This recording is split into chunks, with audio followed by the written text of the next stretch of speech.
Ich auf dem Schirm gehabt, weil heute Abend ist ein Games Opening Night live. Und heute, und so in 2 Stunden, da gibt es so Trailer und alles Mögliche wird vorgestellt. Daher gibt es einen kleinen Stream, obwohl ich heute ein bisschen nicht so fit war oder bin, von der Arbeit ein bisschen kaputt. Schauen wir uns mal das an, was für Trailer und so weiter rauskommen oder was die uns zeigen in der Opening Night. Bin mal gespannt. Freue mich schon drauf.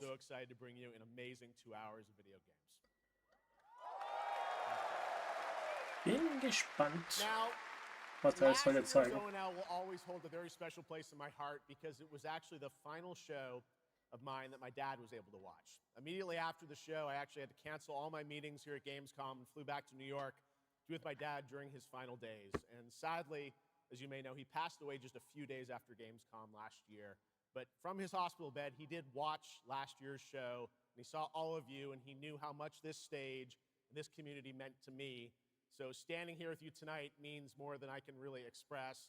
I know he would be proud that we are back together, once again celebrating the creativity, passion, and people who make games the biggest form of entertainment in the world. So thank you for this moment, everybody. Also noch das neue von Witcher vorgestellt werden. Vielleicht auch einige neue Soulslice-Games. Bin schon sehr gespannt. It is no secret that video games and the video game industry is changing and evolving. On one level, that's exciting, but on another, it's kind of scary. It feels like there isn't a week we don't see headlines about layoffs or studio closures.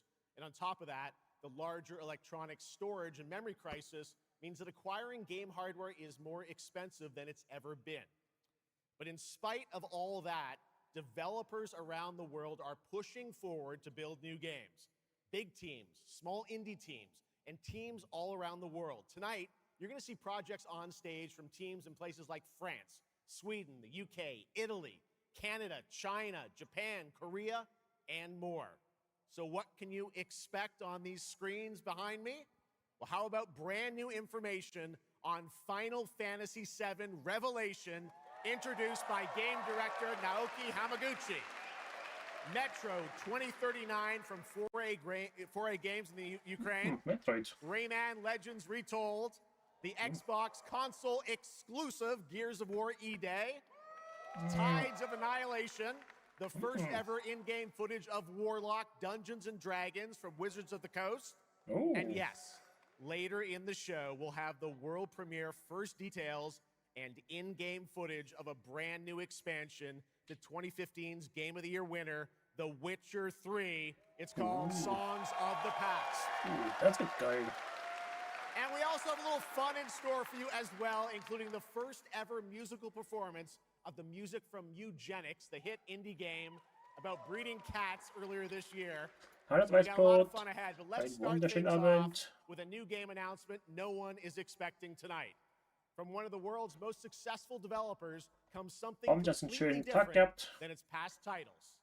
Please enjoy. Einen schönen Abend. Oder schönen Tag. Whence came the first entanglement?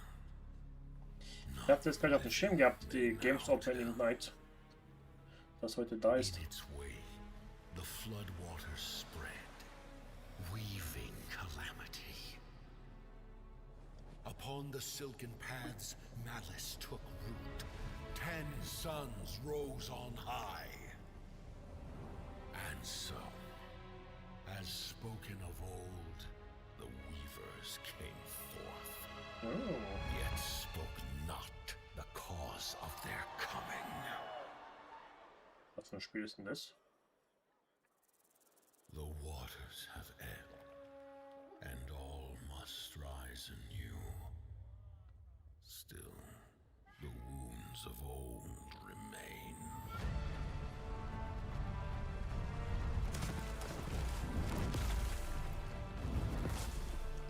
The walls held against the chaos, yet entrapped Shihong. Blot out the Pyro Hill once more. Aber sieht And gut you'd aus. still not quench a millennium of hatred. Final Fantasy?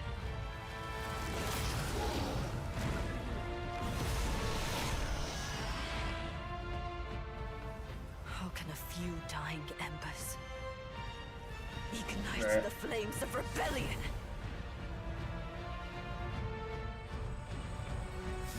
We are not of this land. Here it is not oaths, but lies. Keep things whole.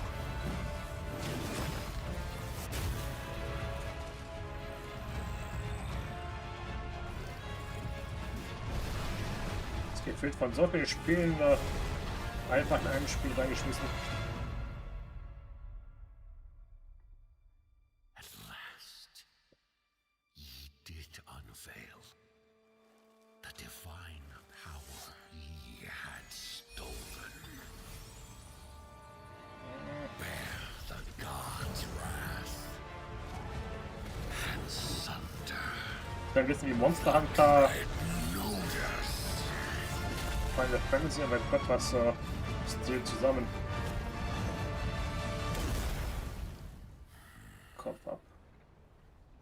Came ye to reweave this world, or seek ye some other end?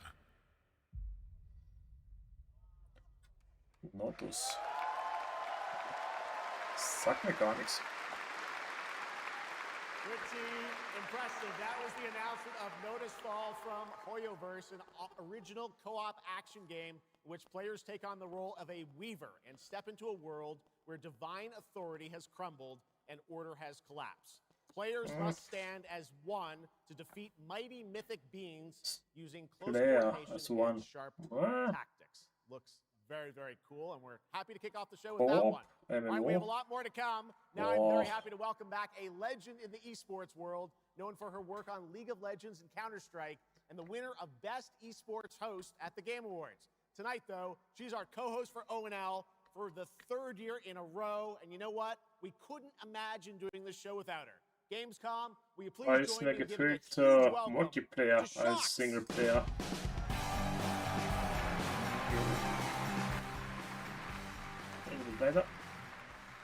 Wow, thank you so much, Jeff. It is such an honor to be back here at Gamescom in my favorite city, I gotta say it, Cologne, and seeing all the fans around the world. Now, I cannot wait to see everyone's reaction kenne ich to nicht what so we have in wirklich. store Der Name sagt mir tonight. gar nichts. Right Die now, Marke von I denen. am very happy to share with you the global announcement of a brand new title in a very well-known franchise developed by Ubisoft Paris. This is Rainbow Six Tactics. Mobile God Gacha. Okay, bin raus. Sowas sagt mir gerade. Ist nicht meine Game-Richtung.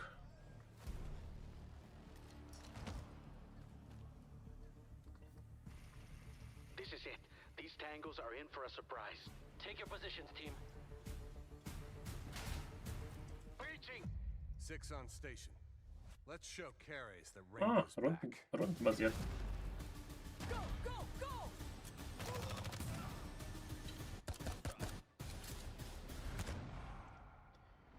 The people behind us, I have seen them before. Naja, rundenbasiert siehe XCOM. Das Trefferwahrscheinlichkeit von 500%. Schießt daneben. Jo, ganz bestimmt. Die Trefferwahrscheinlichkeit ist einfach für den Arsch.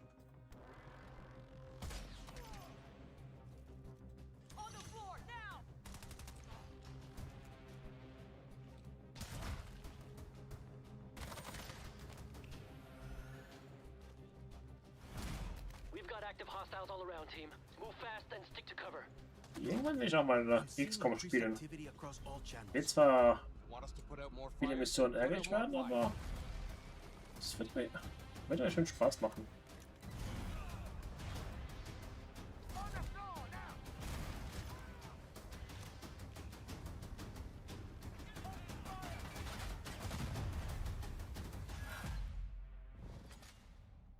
Oh. Könnte interessant sein, aber ja, bin ich so der Taktik-Fan, so Spieler. Now, in Tactics, you'll lead a squad of operators on high-stakes missions around the world, combining careful planning, coordinated breaches, and tactical decision-making in every operation. Choose from a roster of 15 unique operators, each equipped with specialized gadgets, abilities, and progression paths that create new possibilities every time you deploy. Rainbow Six Tactics launches in 2027. Okay, almost Bestimmt 20 einige werden sich darüber years freuen. ago, Gears of War helped define a generation of Xbox. Gears War Tonight we Idee. are returning to Emergence Day, the day that changed everything. Es kommt Here at in Opening Night Oktober, Live, we have the September world raus. premiere of the campaign trailer for Gears of War E-Day, including the first look at the Locust leader behind the invasion. From the Coalition, here's Gears of War E-Day, an Xbox console exclusive, launching this October. Naja, wenn du Game Pass hast, nicht. Kannst auch PC spielen.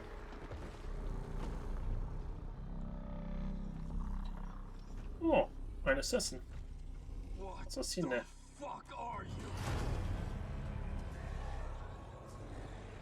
Oh.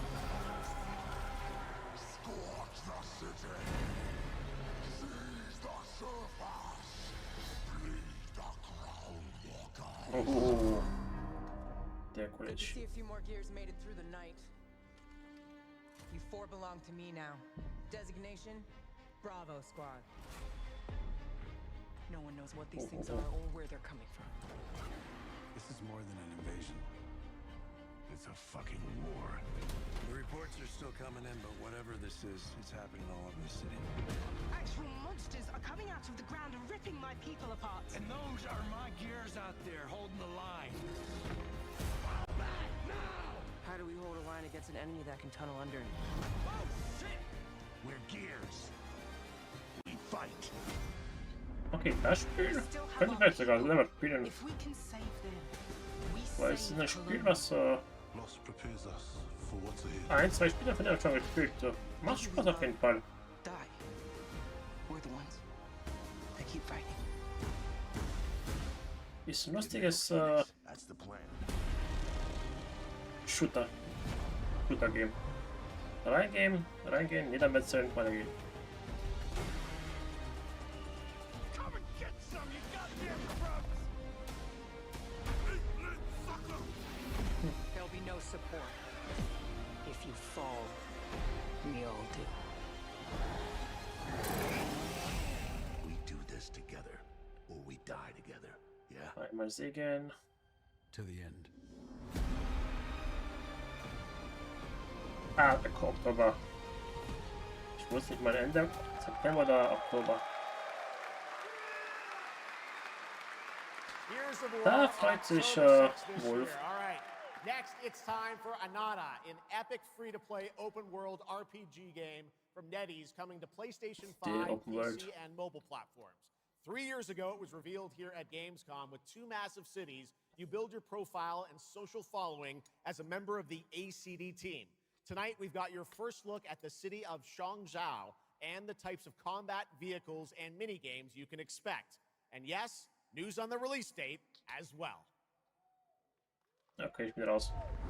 Irgendwas Open World, dazu. Any last wishes? Still have a mortgage, haven't tracked down my old man yet, still gotta buy a ticket home. I still got all these memes I haven't sent out yet. Whoa! It's a Nanta! Oh. Ist es ein Singleplayer mit Weißblut oder ist es einfach so ein MMO? Look at the ACD.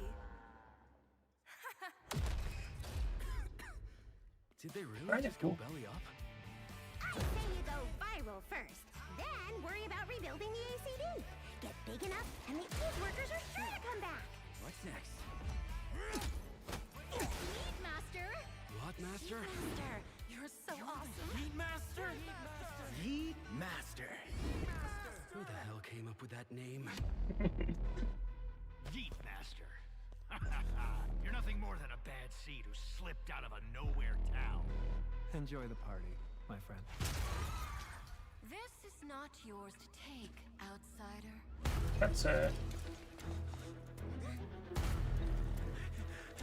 What's going on here?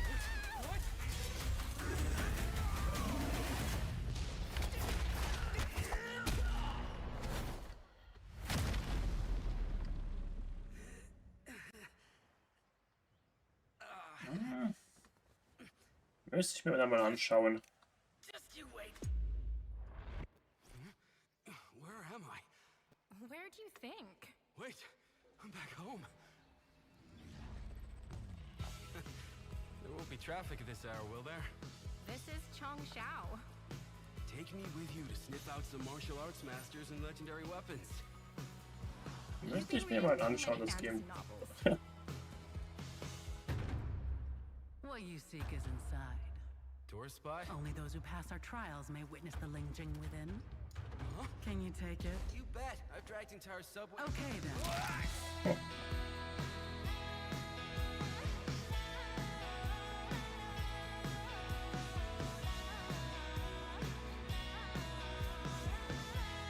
Lustig sieht es auf jeden Fall aus.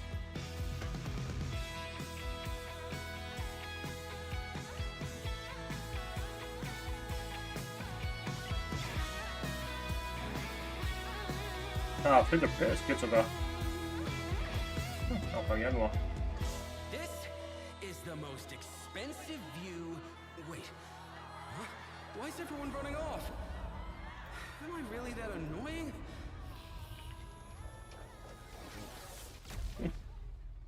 Ah, Free-to-Play. Stimmt. 19. Januar.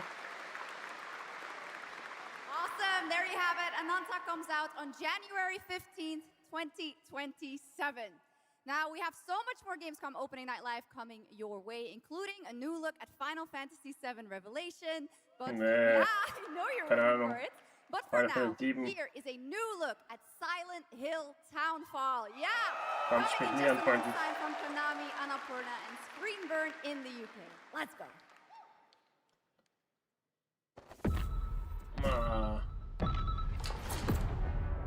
Nicht mein Game.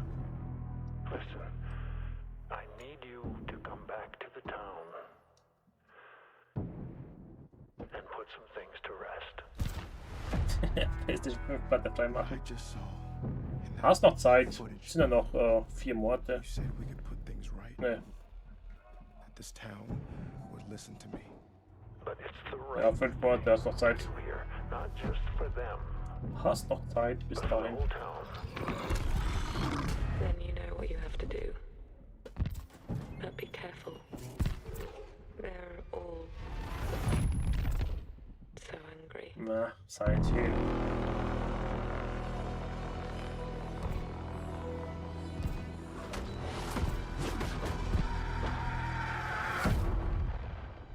Wie ich schon gesagt habe. Es ist einfach nicht mein Game. Ah, Resonance. Das kommt ja am Donnerstag raus. I have to leave this island. Das wird am Donnerstag gespielt. So ab 19 Uhr ungefähr. Beim 7.7, wenn es rauskommt. Bin schon gespannt, wie es sein wird.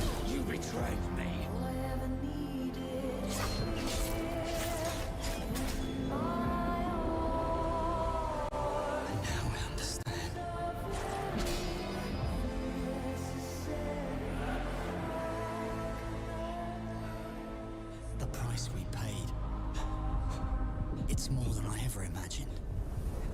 I can't do this anymore. A Black Tail Legacy. Ja, am Donnerstag kommt's raus.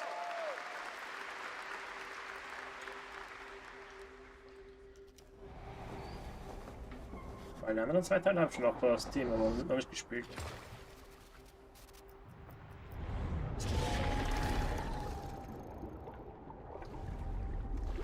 Fisch.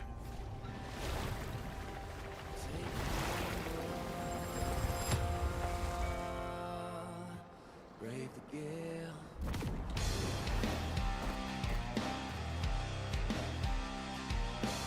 Okay. Well, my name is gone, but the waves will drive me on. My luck runs strong, where the wild winds bear me on.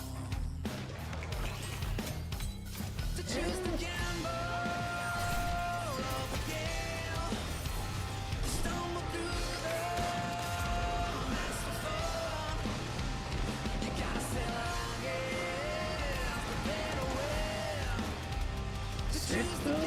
Lustig auch.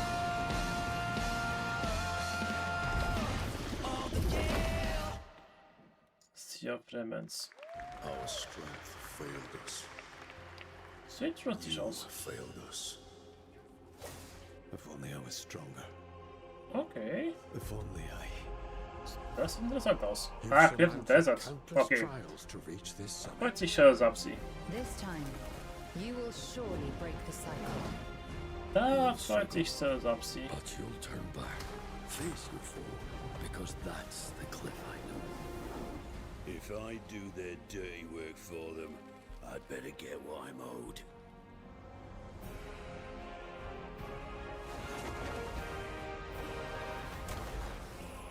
Right. Even if the end is written, I will walk the full length of this path. Oh, Deutsch. Französisch, Spanisch.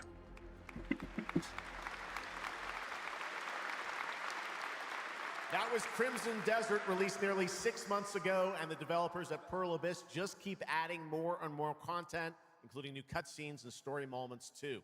All right, next let's step into the world of Tides of Annihilation, the upcoming fantasy action-adventure game by Chinese studio Eclipse Glow Games. Set in modern-day London and mythical Avalon, you play Gwendolyn, the lone survival of an otherworldly invasion, who can summon spectral forms of the Knights of the Round Table. Tonight, we've got a brand new trailer which reveals the new voice of Gwendolyn, Angela Sant Albano, who recently played Grace Ashcroft in Resident Evil Requiem. Darauf freue ich mich auf jeden Fall.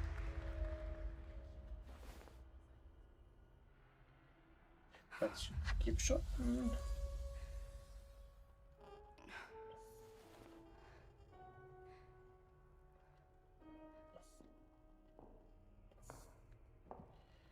Gibt schon das und dafür.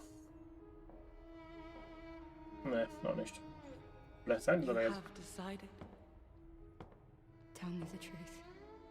Is there a way to fix this?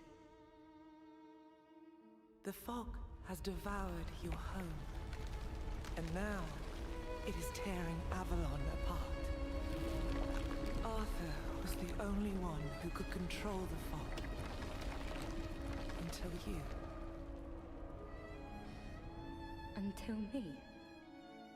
I know not why you possess his powers.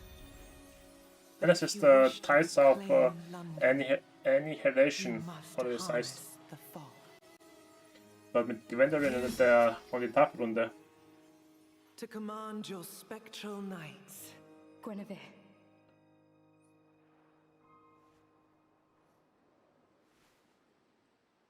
Teach me.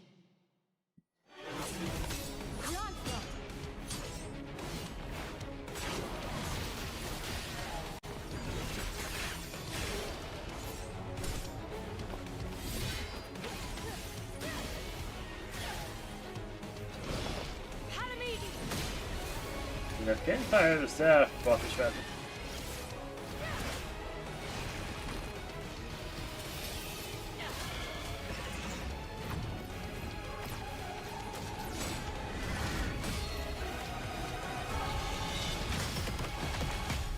Ja, nee, ist klar. Erwischt ist mal erst. Sag jetzt mal, was rauskommt. Das wäre geiler. If you're interested in wishlisting and learning more about any and all of the games featured at ONL, make sure to check out the Gamescom Steam page. And if you're anything like me, I'm sure you have tons on your wish list and in your cart, but a few more can't hurt, right? The Steam page is available now and being updated throughout the show as the titles are announced. And now to introduce our next game trailer from Turin, Italy, founder and creative director of Unrelated Games, Alessandro Durando. Italiener.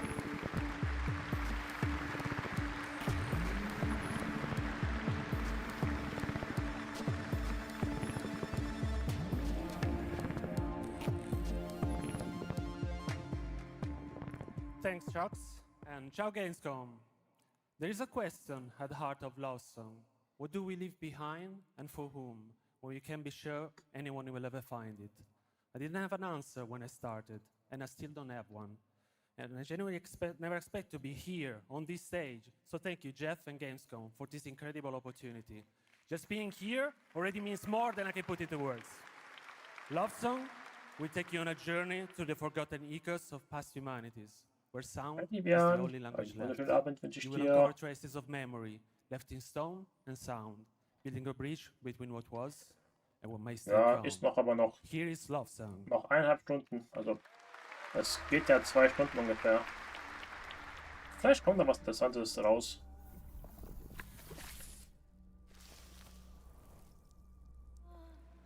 Vielleicht kommt noch was. Es kommt auch das neue DLC von Witcher 3 wird vorgestellt.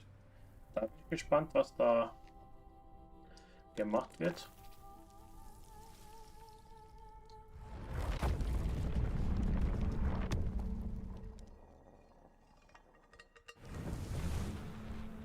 Daher bin ich schon echt gespannt.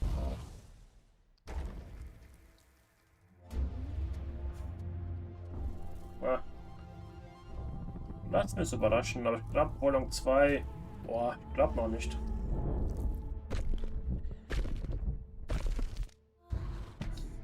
Ich glaube nicht. Weil ich habe irgendwas gelesen, dass vielleicht irgendwas zu Valor Mortis kommen soll. Irgendwas in der Richtung. Lass mich überraschen. What a beautiful and artistic game made right here in Europe. Thank you, Alessandro, for joining us. One of my favorite moments from last year's TGAs was the announcement of Mega Man's long-awaited return with Mega Man Dual Override from Capcom. Tonight, we've got an exclusive glimpse of new gameplay, along with the introduction of a new character who plans to foil Mega Man's plan to save the world. Take a look. Mega Man. Rabe.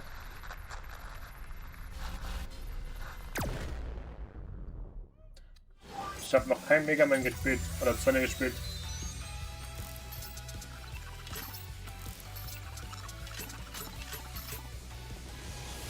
Hab noch kein Mega Man zu Ende gespielt. Okay.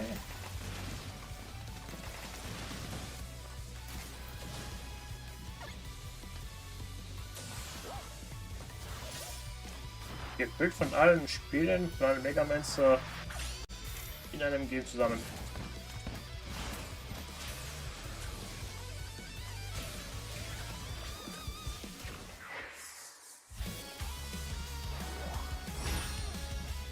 Stinky Girl.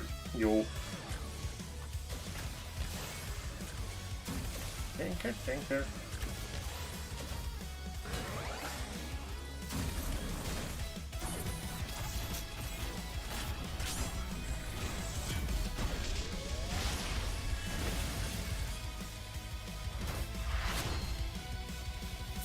Jetzt war in your face. 27.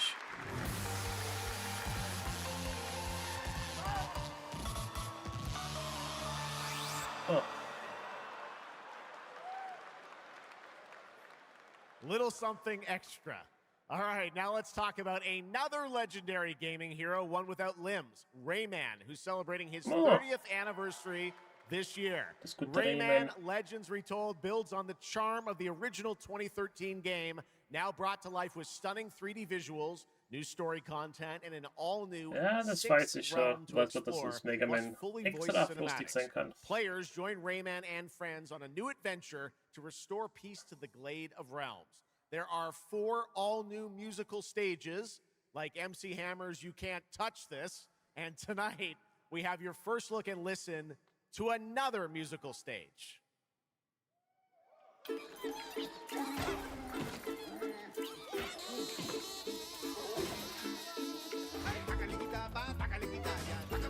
Rayman.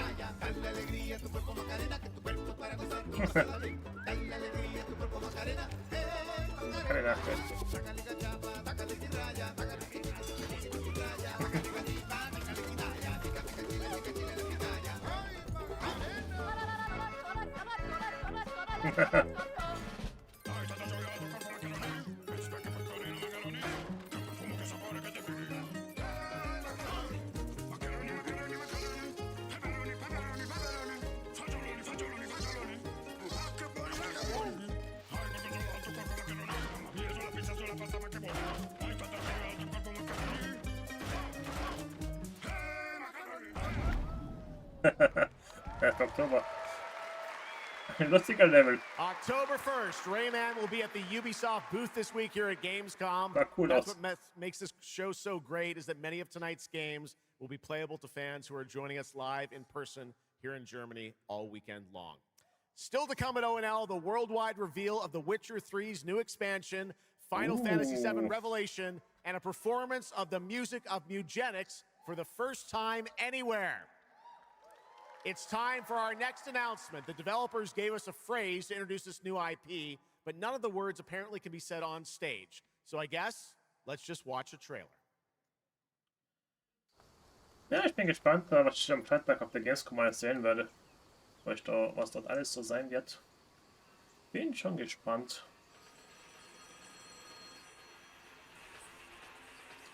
Paradise. Jo.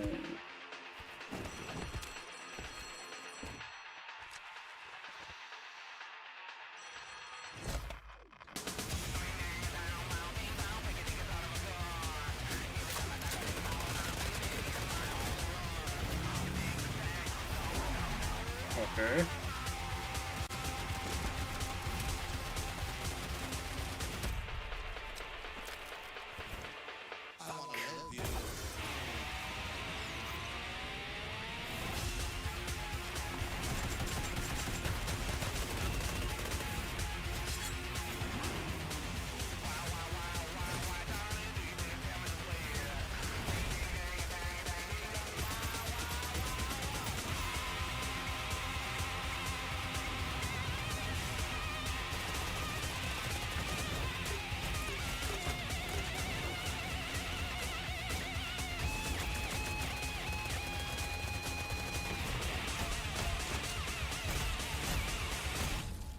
Das sieht lustig aus. Ah, PUBG. Bäh. Okay, bin raus. PUBG ohne mich.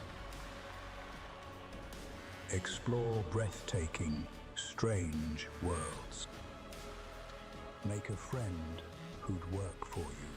Heimat? Nein, das war das. And build your dream home together. Ich dachte... You've changed. But that's okay. Once human, jump in today.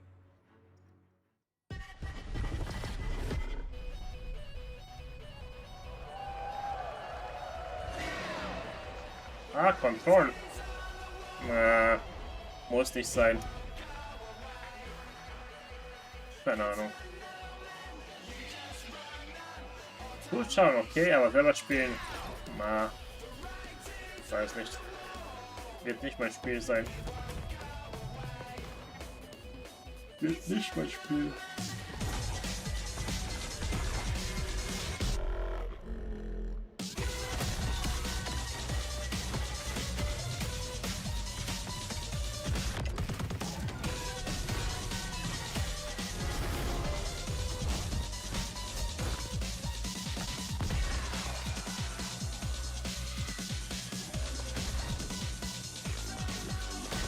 Ja, das ist auf jeden Fall, Vivian. Es werden bestimmt viele Spieler das Spielen, die darauf warten.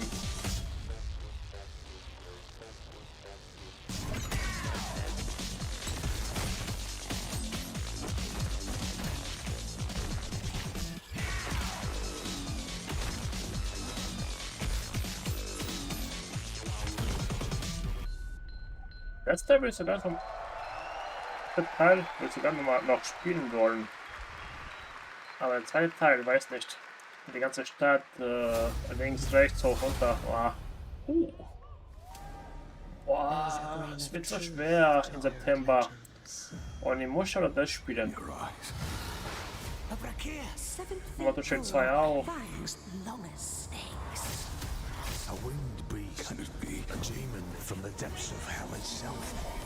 Es wird so schwer. I gave you a blessing. I hope you enjoy my gift. Das Ding ist halt mehr in Richtung Witcher. But this one, he's different. The sun didn't take him. Das ist mehr in Richtung Witcher. Und das andere ist ja Onimusha. Ja.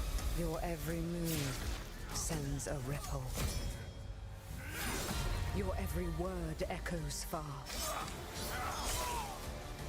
Your every step leads to crossroads. All that remains is for you to choose. Help me, please! I'm so sorry. No, no. What? Very well then. Let's begin. Das aber schon eine Szene. 1. September? Ne, 3. Okay. Ich dachte 1. Welcome back, everybody, to Gamescom Opening Night Start am live. Now, 1. I'm a huge Game of Thrones fan, so I'm very happy to share this world premiere of this next game with you. The gameplay of the forthcoming strategy game, Game of Thrones War for Westeros from Australia's Playside Studios. Ja, es ist halt doof. Jetzt kommt Onimusha raus, dann kommt das andere raus. Walker. Ich habe das Spiel auf Steam gesehen, das Westeros. Wow, was ist? Boah. Ich weiß nicht, was ich davon halten soll.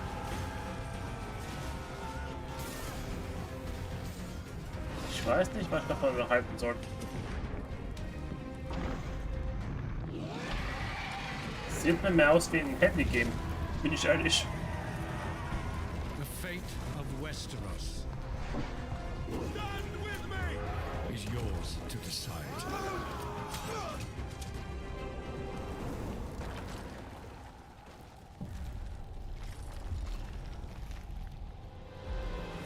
Game of Thrones.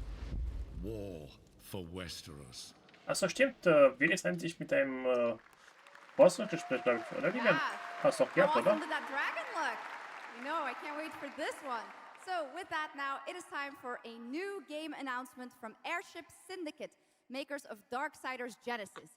This is a new, self-funded and published indie title where you escape from a failing orbital prison in this gritty, sci-fi, isometric action thriller.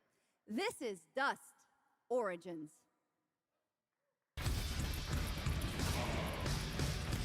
Du hattest ja... Hattest nicht vor einiger Zeit so ein Forschungsgespräch gehabt? Hab aber gleich mehr nachgefragt, wie es lief.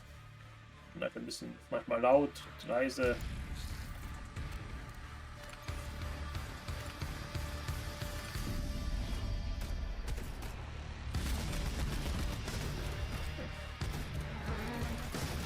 Oh, das Spiel könnte lustig sein.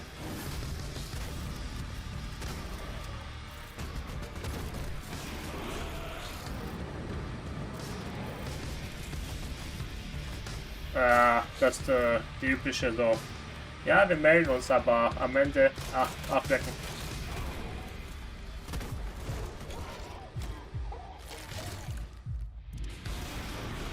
Ja, manchmal ist es zu laut gefühlt, bei der normalen Lautstärke.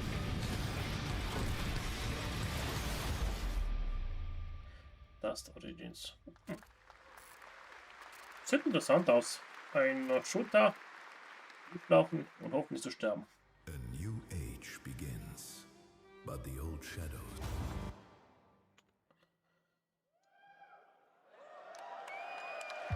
Okay. Searching for a pulse. Ja, wenn ich nach nicht mal ein paar Tagen melden, kannst du vergessen. Initializing reality. Loading a 233,000 square meter grid. Activating 1,600 exhibitors. Unlocking more than 1,000 worlds. Global data streams active. Challenging community energy worldwide. Breaking the barrier between screen and reality. Heartbeat restored. Synchronization complete. You are no longer playing. You are logged in. Das glaube ich nicht. Welcome to the heart of gaming. Welcome to Gamescom. Gamescom. Welcome indeed, that's right. Gamescom has officially started now. Let's go! And now we turn to Exodus, a cinematic single-player action Exodus. RPG from Das Wizards ist auch of so ein the Coast, Spiel, set in a new, was ich spielen will. far-future sci-fi universe. Aber erst nächstes In Jahr kommt's Exodus, raus. you rise from Salvager to Traveler, discover new worlds ravaged by the effects of time, and search for the key to humanity's survival across the most dangerous reaches of space. Along the way, you assemble a crew of sharp-edged specialists. Soldiers, smugglers, mercs, scholars, and awakened animals whose skills and chemistry shape every fight and decision. Tonight, it's time to get a deeper look at Salt, an awakened octopus and mercenary who joins your team. Get a glimpse into who she is, where she comes from, and why she's along for the adventure. Exodus.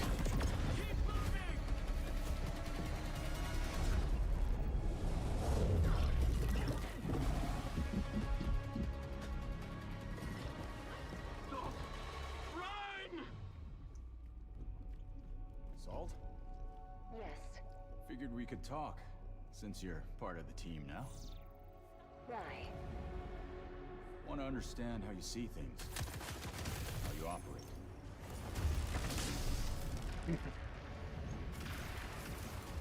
I hunt, you pay. This is agreed. Well, that answers that. But hey, we're getting to know each other. You local to Persepolis? Or you from somewhere else? Somewhere else.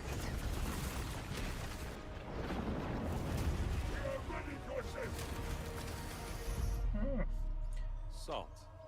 Gameplay sehen lustig Most aus. impressive reputation. We were surprised to hear that you accepted a permanent position with the human team. You fear me, envy, hate. I'm responsible for this world, and you put it in danger for your own selfish reasons. I will join, but I will be paid after, even if Leiden is in danger. You've been away for a long time. From your planet? From your people? I miss ocean. Safety. Home. Run, human!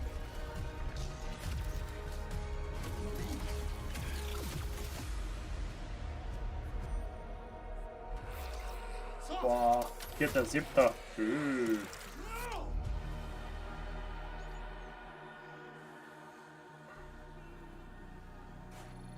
Oh, könnte mir da Urlaub nehmen. Time is our great enemy.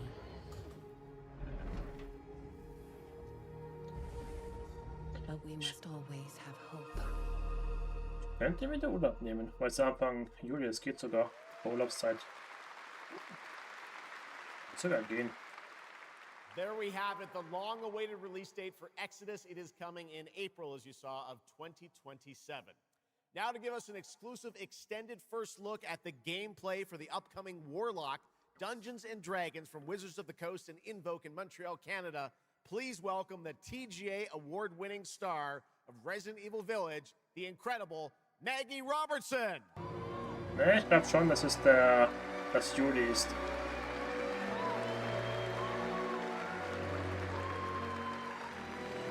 Ich glaube erst Juli.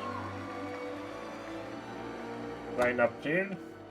Auf Steam. Thank you, Jeff, and good evening, everyone. I am so excited to be here. Yeah.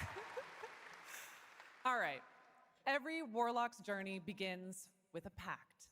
For Katri, a seasoned warrior on a ich personal korrigiere. quest, Auf Steam that steht pact 7. is made April. with Tasha, an ancient witch queen and the patron Das ist I auf have 7. the pleasure April. of playing. Tasha grants her access to forbidden magic, Und nicht but in power Juli. always comes at a cost. Tonight, we're revealing gameplay for the first time, showing how Katri wields magic as she explores the world of Darkon. Yep, amerikanisches Format. This Was ein is Scheiß. Warlock. Let's take a look.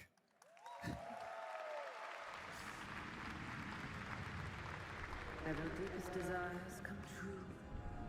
Warlock. Not the one that matters. Can you not do more?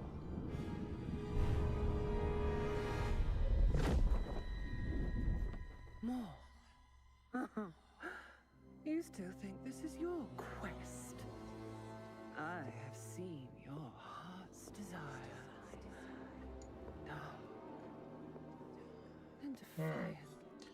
Zeigt was im Spiel und nicht von denen.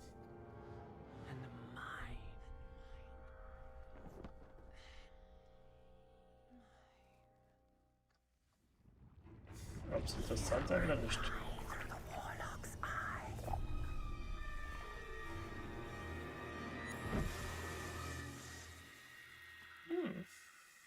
Raw magic serves us both.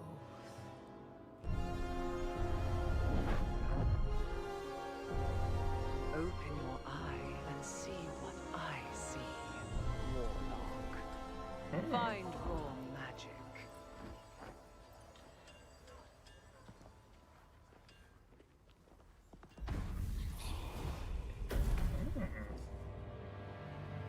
What exactly is your interest here? Mich Or is interessieren it die your Kämpfe. patron's interest that guides us? My curiosity is my own. Mich interessieren die Kämpfe. Do you believe in letting buried things lie? In my So grafisch? experience, buried things Nicht do gerade not das lie. Beste, aber muss nichts heißen.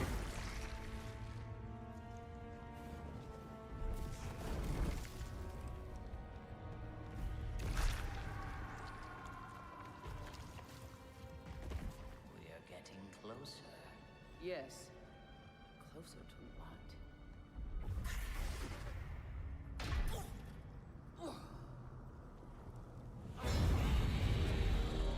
Scared, watch out. I see it.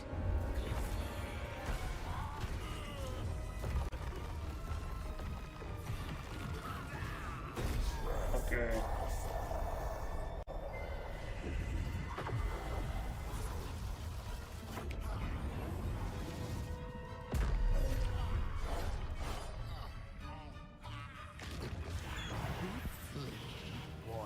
Absolutely not. Merely digging deep.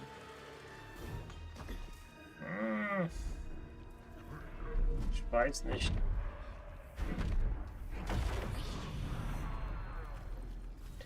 Klar, wenn man selber spielt, hat man ein bisschen mehr, kann man sagen, aber so, boah, 50-50 das gebe.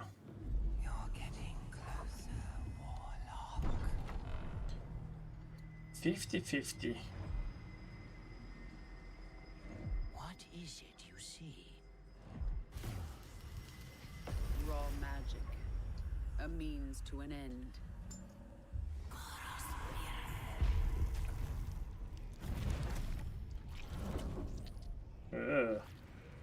Hast mal ein Auge?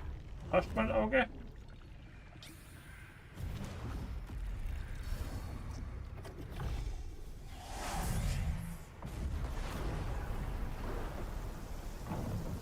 Call for rain. Something tells me we're not fleeing from this one. Not an option, Skip. What I need is here.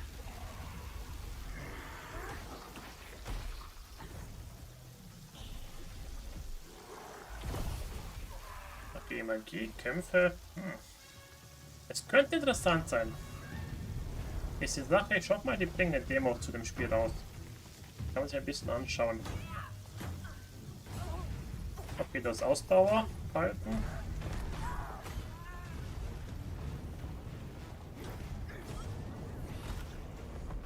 And I thought the death kiss was trouble. Verschiedene Zauber.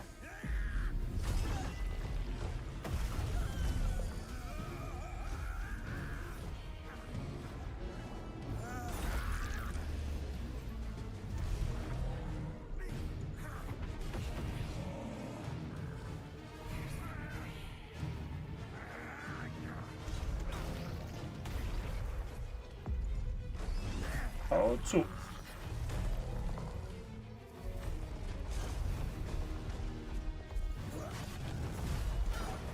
Aua. Ins Gesicht.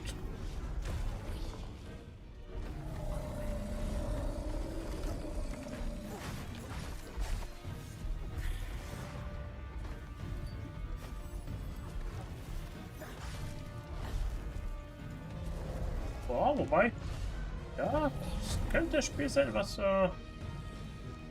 mich interessieren würde zum Ausprobieren. Ich würde nicht Nein sagen.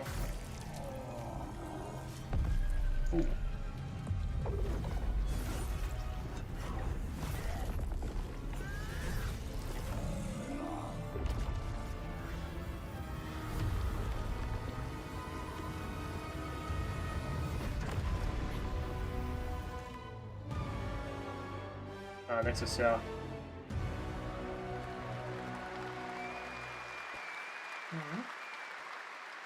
That was absolutely amazing. Wow. And now it is time for the announcement of a brand new game inspired by 1001 Arabian Nights, with flying carpets, colossal bosses, and more. It comes from the new NBC Game Studio, which is debuting this game on the Gamescom show floor. Here's 1001 Threads of Mizan. Come close, and I will tell you a tale of two worlds at war. Okay, das klingt auch interessant. Set ablaze by a smokeless flame, and fueled by those called to fight.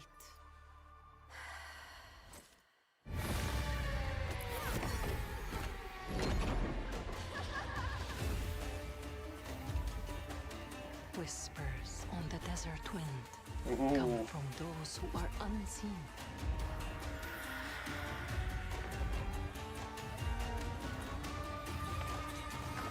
The Jinn.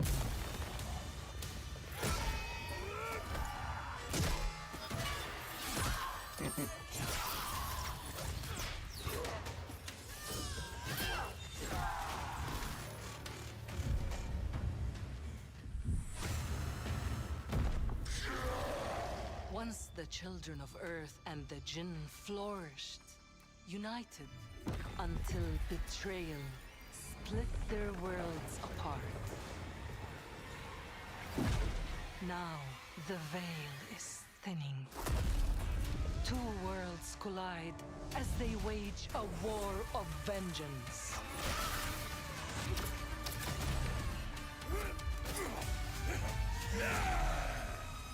Yet, many stories remain untold. To avoid destruction, we have but one hope. So listen, heed my words. This story begins with you. That's up Mizan.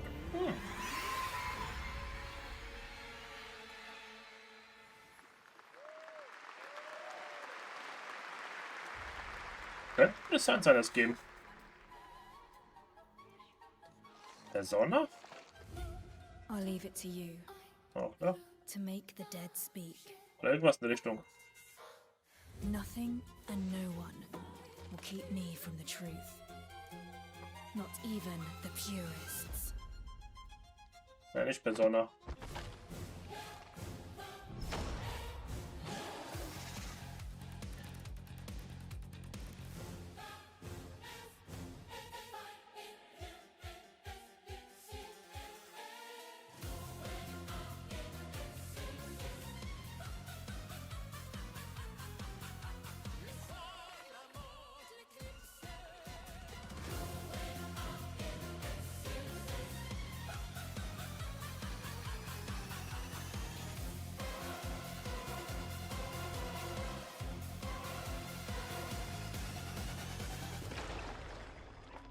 Any leads? It's just as you surmised. The final clue is in that cursed place. If greed comes at a cost, what price would you pay to bring back someone you love? House of Greed. Boah. Wenn so ein Gacha-Spiel ist, oder?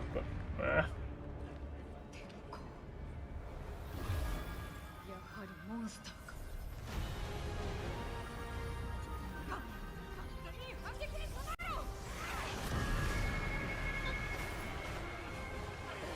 Hier sind wir für Final Fantasy oder Monster World. Ah, Monster Hunter. Hey, doch gewusst. Monster Hunter Outlanders. All right, welcome back to ONL, and next we're turning to the legendary Metro series and a very special developer, 4A Games, based in Ukraine. Game developers have to build games in all sorts of conditions, but for 4A, the development of 2039 has truly been a challenge to build art in the midst of a real war.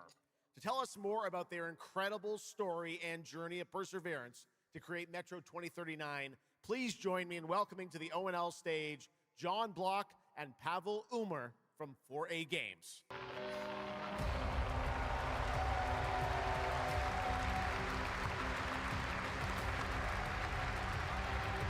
Oh, schöner Helm.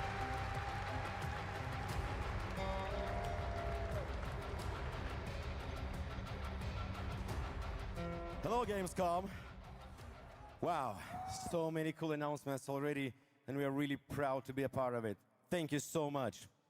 I'm John Block, executive producer for Metro 2039. And I'm Pavel Ulmer, co-creative director and audio lead. Tonight, we are revealing our brand new gameplay trailer for Metro 2039, the next chapter set in the Metro universe we have been exploring for nearly 2 decades. Metro has always been a story about preventing war, but now that war is at our doorstep, we have built a story about its consequences and what it takes to survive. The cost of silence, the horror of tyranny, and the price of freedom. Of course, as always, there's monsters, tunnels, devastated ruins. But Metro to us is about people, what they protect, what they sacrifice, and what remains of them when the world takes almost everything away. Creating a game this dark requires a lot of passion, discipline, and a development team that has had to become accustomed to working without peace or regularity. There's enormous care for this universe and the people who believe in it. A key part of this is our own in-house 4A engine, built to fully realize the oppressive world you're about to step into. We built this game for those who have traveled through Metro before, and for those who are about to enter it for the first time. There's a lot to explore. Your support and love for this world die Metro-Reihe ist auch wieder so ein Spiel irgendwann für die Zukunft. We cannot wait to share more tonight. And if you're lucky enough to be here at Gamescom, you can go hands-on with Metro 2039 at our booth and take a closer look on a fully wearable replica Spartan helmet that will be included in our collector's edition. Thank you. Ooh. Collector's edition ist das Helm. Der Helm. Das Helm. Metro 2039 is not simply a return to Metro. It is a darker, more ambitious, and deeply personal journey. One that will challenge what you know about yourself and what you're prepared to become in order to survive. So, the tunnels are waiting. The surface is calling. And tonight, we are ready to show you a bit what comes next.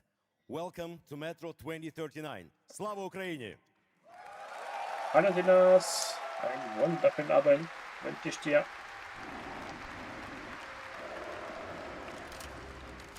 Hast schön Abendessen gegessen? Schön voll gefressen? I'm looking for someone. I need information. Then you've come to the wrong place. The Novorite spread across the station like a damn plague. So this is Hunter's bright future.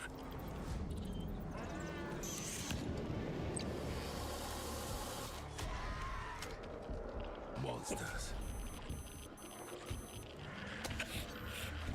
The radiation.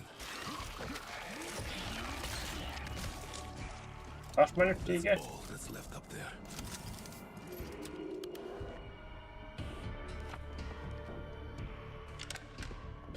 Ah, Modifikationen, ja. Gab schon einen anderen Teil. War gut gemacht gewesen. Humans did this.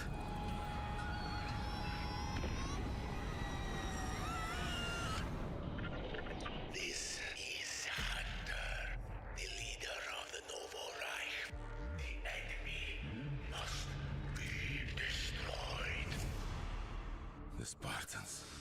werewolves in helmets. But I'm something worse. The enemy must be destroyed. Destroyed. The enemy must be destroyed. Ich weiß noch, im letzten Metro-Teil kannst du das Ende ganz schön verpacken. I'm looking for someone. Where is she? Okay, ich werde zwar nicht spielen, aber Metro cooles Game werden. 2039 looks great. Hats off to the team at 4A Games.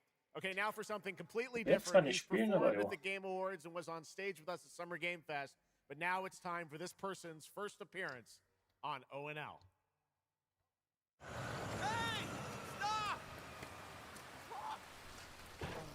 Was verpasst. Gearscht. Tired of sneaking around just to feel good? Tired of this Okay, damn Sinas, lighter? kein Problem. Of this Viel Spaß im rain? Werk. Of this life? Snoop Dogg. More sizzle, less hassle, more high. Thank you, Cyrus. That's perfect. Well done. That is Dr. Cyrus Kane, the big dog, as it were. An entrepreneur and Ah, eccentric ja, and das his ist diverse business ventures.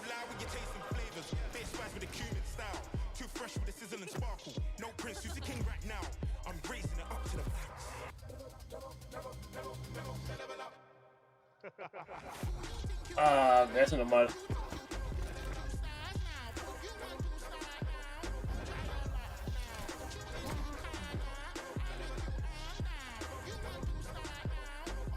I hope you're feeling hungry, 47.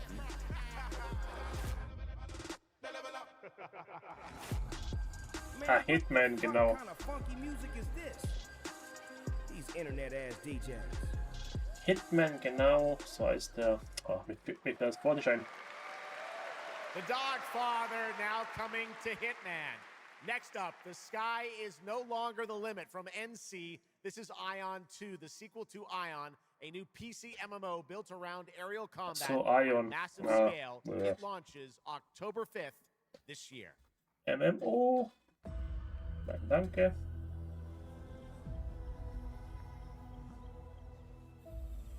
Ich nichts mehr MMO spielen.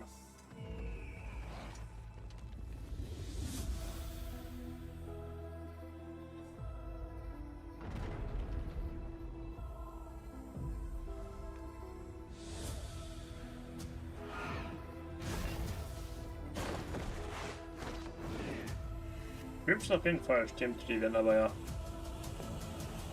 Wie gesagt, MMO. Für die Spiele bloß halt Zeit. Bloß viel Zeit.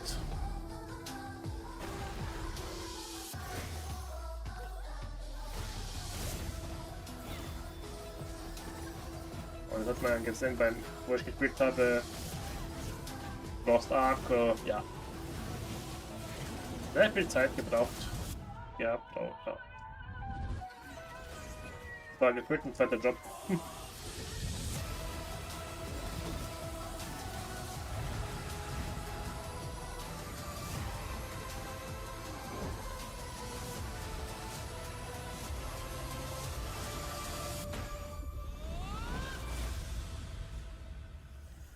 Oktober.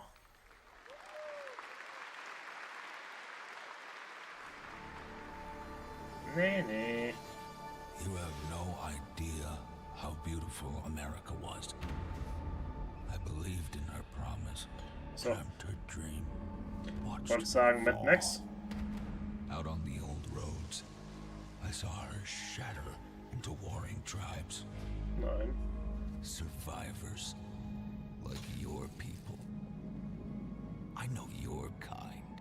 You think you'll survive and adapt, reclaim the land, rediscover the lost technology of the old world. Reunite her people through alliances, through faith, But when words fail, might becomes the law.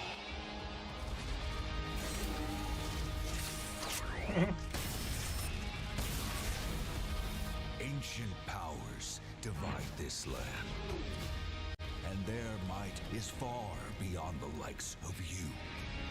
So, will you kneel as my servant? Help me restore America.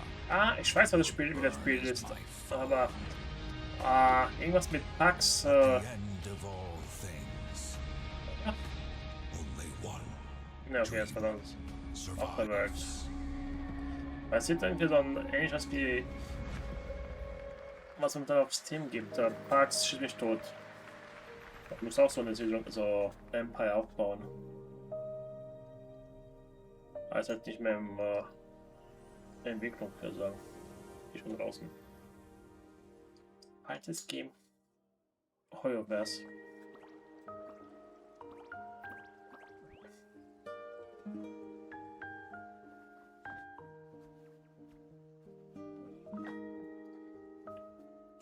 Stalker.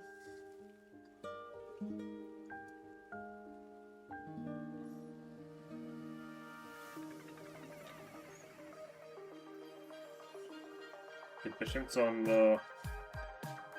irgend so ein Kurse-Game sein.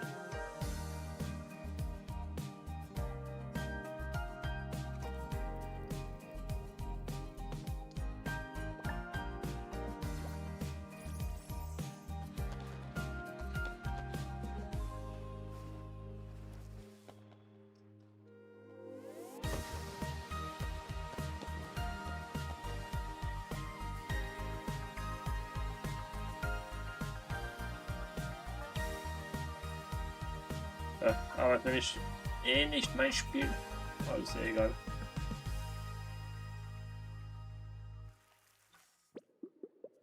Petit Planet, jo. That was Petit Planet, a cozy galactic life simulation game from Hoyoverse. Here, life unfolds at your own pace. Farm the land, cast a line, comb the shores, or whip up a home-cooked meal. Enjoy slow, fulfilling days on your planet, side by side with your beloved fuzzy neighbors. Shocks, you gotta have the fuzzy neighbors, right? Of course. Ja, kannst auch Players can pre-register now on the game's official website. Plus, the final beta test will be coming soon. Awesome. Yes. But now, we are very excited to have a special musical performance at ONL. Earlier this year, Edmund McMillan and Tyler Glale's cat breed simulation game, Mutagenics, got rave reviews for its gameplay and dark comedy style, and yes, its music. And tonight, we've got the first ever live performance. Please welcome Matthias Bossi, Carla Kilstead, and Jeff Perlman from Ridiculon performing Das hat ja Bravo gespielt, Mechanics. Meine Damen und Herren, während dieser Live-Übertragung kamen keine echten Katzen zu Schaden. Say you'll be mine, we'll be divine. My paws were made for Die you, Spiele, die jetzt rausgekommen sind oder gezeigt wurden. Boah.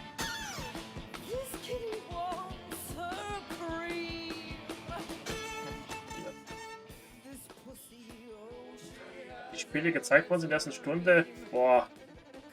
War nicht so wirklich interessant. Außer Tides of Annihilation. Das mit 1001 Nacht. Das sah cool aus. Und noch zwei andere, aber ansonsten. Aber so richtig andere Spiele. Nicht so wirklich. Vielleicht zeigt noch die andere Stunde ein bisschen mehr. Mehr davon. Ja, Warlock. Aber das andere, boah, muss nicht sein.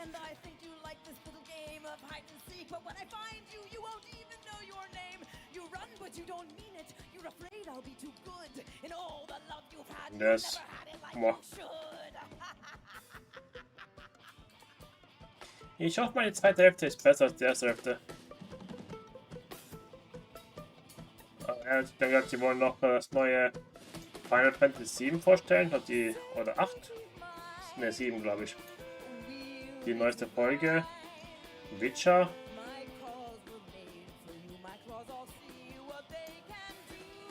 Yep, genau, das wird.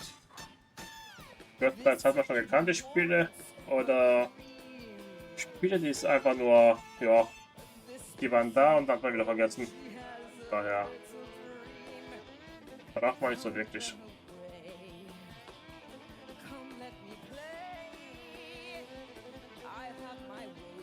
Daher muss man nicht wissen. Genau, FF7, genau. Ich habe ja den ersten Teil auf der PlayStation irgendwo hier rumliegen. Ich habe es mal gespielt, so lange für mich selber. Aber ich weiß nicht.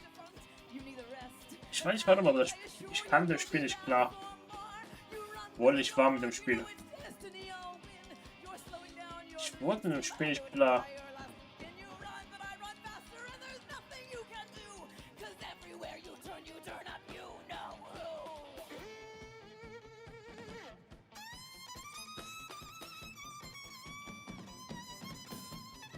Das ist einfach. Ich würde eher das FF7 Original spielen, bevor ich das Remake spiele. Bin ich ehrlich. Ich würde eher das alte spielen, bevor ich neu spiele.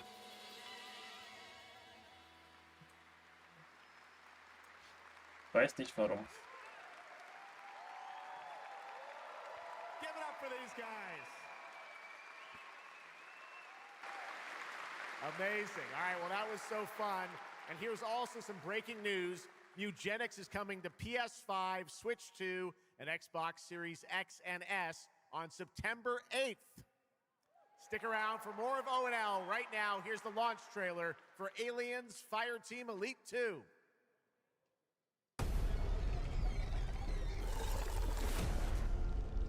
Ah, that fire team. We got Xenos.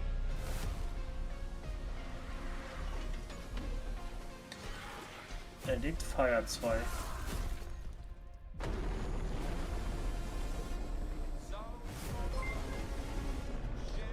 Ja. Vielen Dank für die Sub. Im 32. Monat. Was weiß Gott. Ha, noch 4 Monate, das sind 3 Jahre. Boah, so lange schon.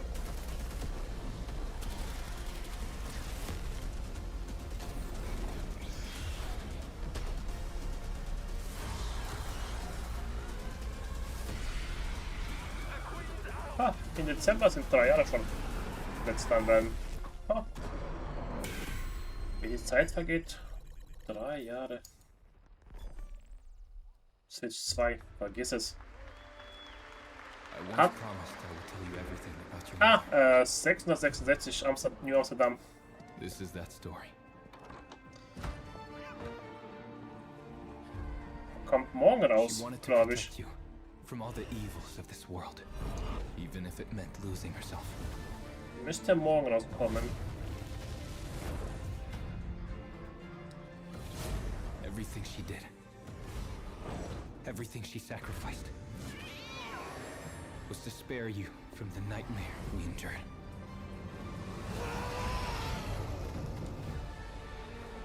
Nur das Doofe, es kommt ein Early Access raus. Und da ist einfach nur 15 Stunden Spielzeit, mehr nicht. Terrifying. My greatest ally, and the start of something far worse. Jetzt schon.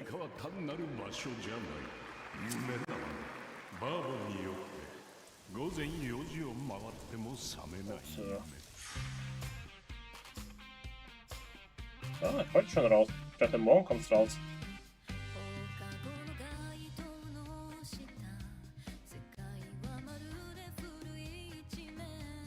Ich dachte, morgen kommt's raus.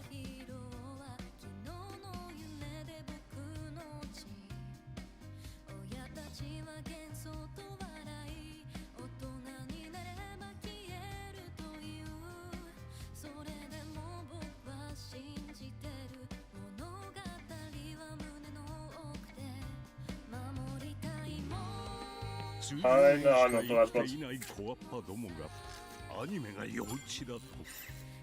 今日はじいさんが家にいて、明日はいない。この国は一体どうなることか。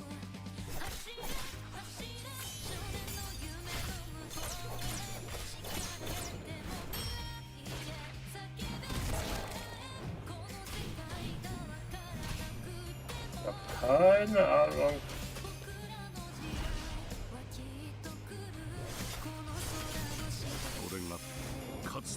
Irgendein japanisches Spiel, wo du denkst so, what the fuck? Shore American Story. Okay. What the fuck?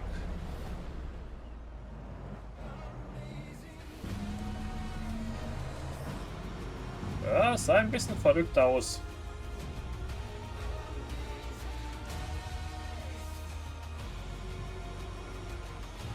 Ein bisschen verrückt das Game. 11. März. Welcome to the biggest gaming playground in the world, where 500,000 people come together to play, connect, and celebrate across Cologne. 1,600 exhibitors. The biggest names in the gaming industry, bringing countless games for you to explore and dominate. Get set for Gamescom's unique indie area, where you're in control of the most creative and unique projects from more than 400 indie studios. And if that's not enough, don't miss Gamescom Awesome Indie Show, our show produced by IGN featuring the hottest new titles from the indie universe. Or become the hero yourself and step into the Gamescom cosplay contest, bringing cosplayers and fans together from around the globe for an unforgettable community experience. Can't make it to Gamescom in person? Visit our website, gamescom.global, and experience all program highlights via our content hub, Gamescom Now. The experts at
maybe someday.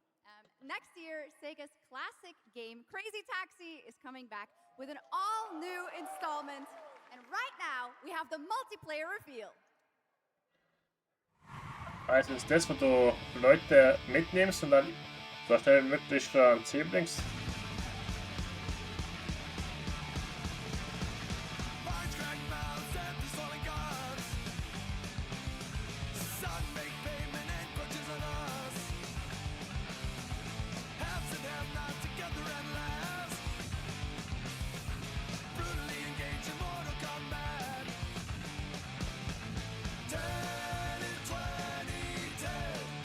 Ja, das ist das Spiel.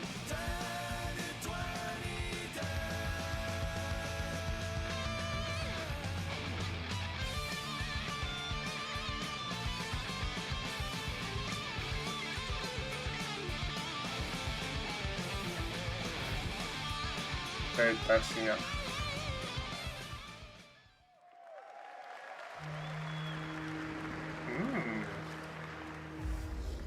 The Xenia continue to wage war against the human race. Ah, Turok, oder?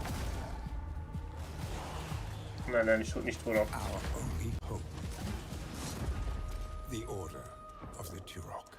Ah, doch, Turok. Mystical guardians are with enhanced abilities. Doch, Turok. The war has moved to the Lost Lands, a site of ancient ruins and creeping danger.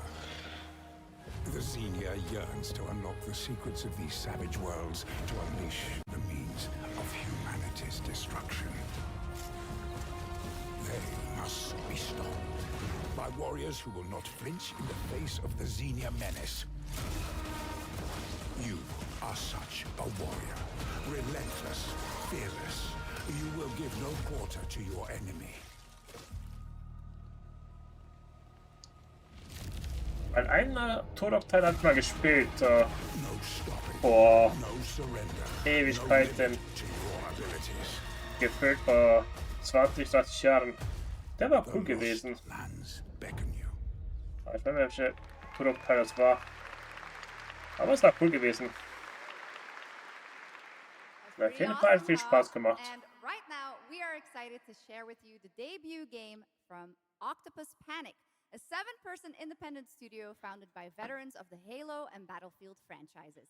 It's a new co-op action game that launches later this year. Let's check it out. Octopus. Oh, was haben wir da so ein Multiplayer-Co-Ding?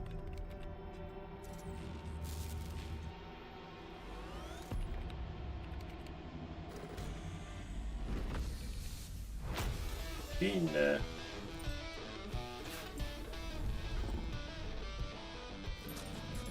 All right, Grab Hounds, welcome to the other side of the galaxy. Bis gleich. All right, let's get this done. Remember, every resource gets us one step closer to home. New research options just opened up. Some might even help.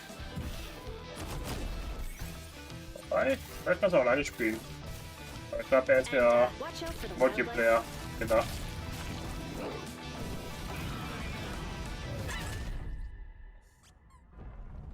Try not to die. Let's go!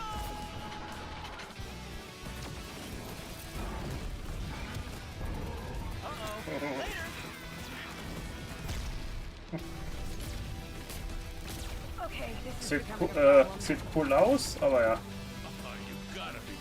Bin auch raus.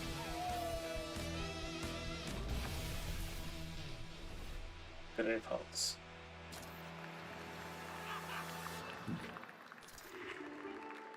Early Access. Bin leider auch raus. Did I just bark at ONL? Yes, I did. That looks awesome! And this next title we're about to see comes from a studio known for creating world-class city building and management games. With this one, they're bringing that expertise and passion into an entirely new setting, inviting players to build a city where everything just clicks.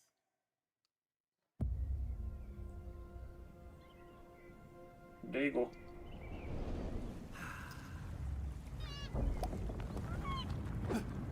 Lego Game.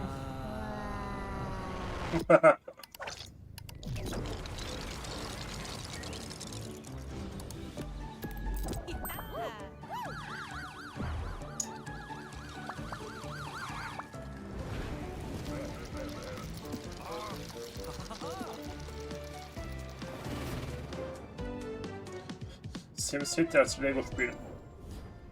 Skylines, ja, okay. Lego Skylines. Könnte ja lustig sein. Ja, Train-Simulator. Ja.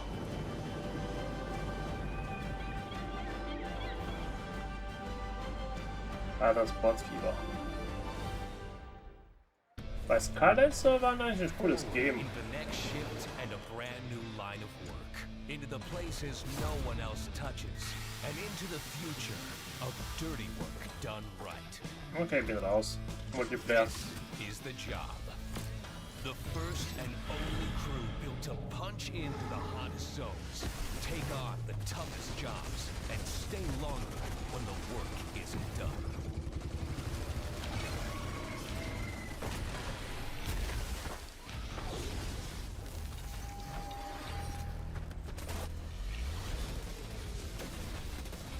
With the firepower to clean up the alien mess, and the grit to see the job through to the end of the shift, they'll keep the lights on for one more day.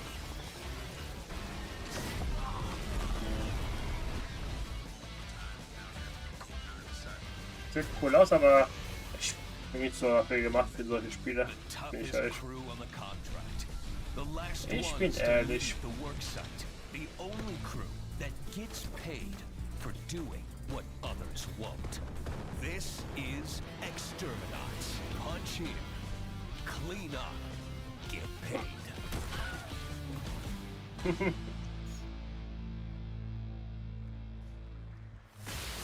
Auf 2 im Leben.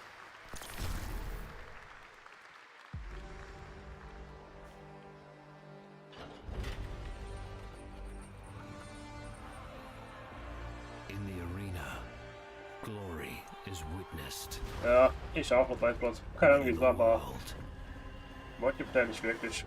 Nicht mehr.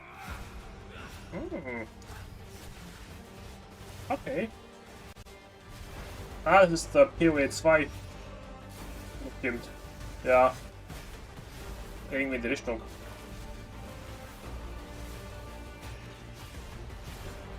Es könnte doch PoE 2 sein.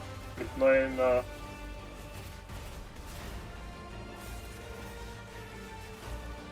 neuen Story-Modus.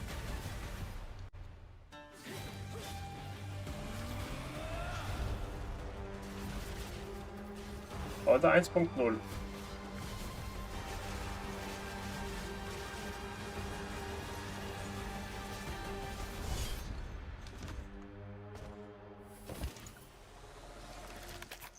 Kopf ab. I will take what I'm owed. Fall of Exile 1.0. Am 11. September, ja. Dezember. Da werden viele spielen. Da werden es viele There was some big spielen. news for ONL. Path of Exile 2 1.0 is coming on December 11th from Grinding Gear Games. And next we have some exciting Ja, aber news. wenn es rauskommt, werden nicht alle Klassen freigeschaltet. Die werden peu à peu. Nö, wie kommst du darauf, Blut, Weißblut? Ich doch nicht. It is time to journey back to Ich doch nicht. Arathia. Oh my gosh. Command mighty heroes, build spectacular towns, and lead fantastic armies into epic tactical battles once again. Ubisoft presents Heroes of Might and Magic 3 Remake. The great king of Arathia is dead. And the enemies of the kingdom are scrambling to feed on its remains. Arathia must not fall to its enemies! Let us repay them 1,000-fold! For Arathia! Imagine the Dance. Boah, das könnte ja für... Vielleicht wird sehen, das was sein. Oder Verdenko.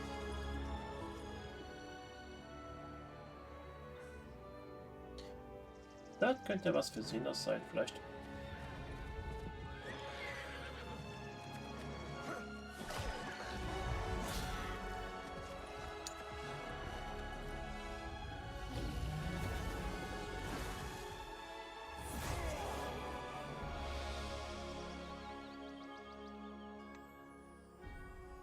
Sieht zwar schön aus, aber ja. Ich weiß.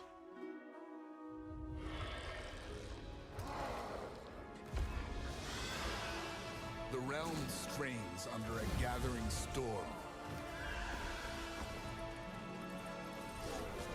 Heroes will rise. Kingdoms will fall. Vielleicht, wenn es eine Demo gibt, will ich mal reinschauen. Escape its fate. In dem Game. Oder im Game Pass. Eins der beiden. Wenn es im Game Pass kommt, will ich mal reinschauen. Naja. With that, now let's talk about Gamescom Cares, our platform at Gamescom. Aber wie gesagt, die Spiele, die gezeigt worden momentan, muss nicht sagen, dass wirklich viele Spiele dabei waren, die mich interessiert haben. Please join me in welcoming a special guest who knows this firsthand, co-owner and business director Ashley Farkas of Games Done Quick.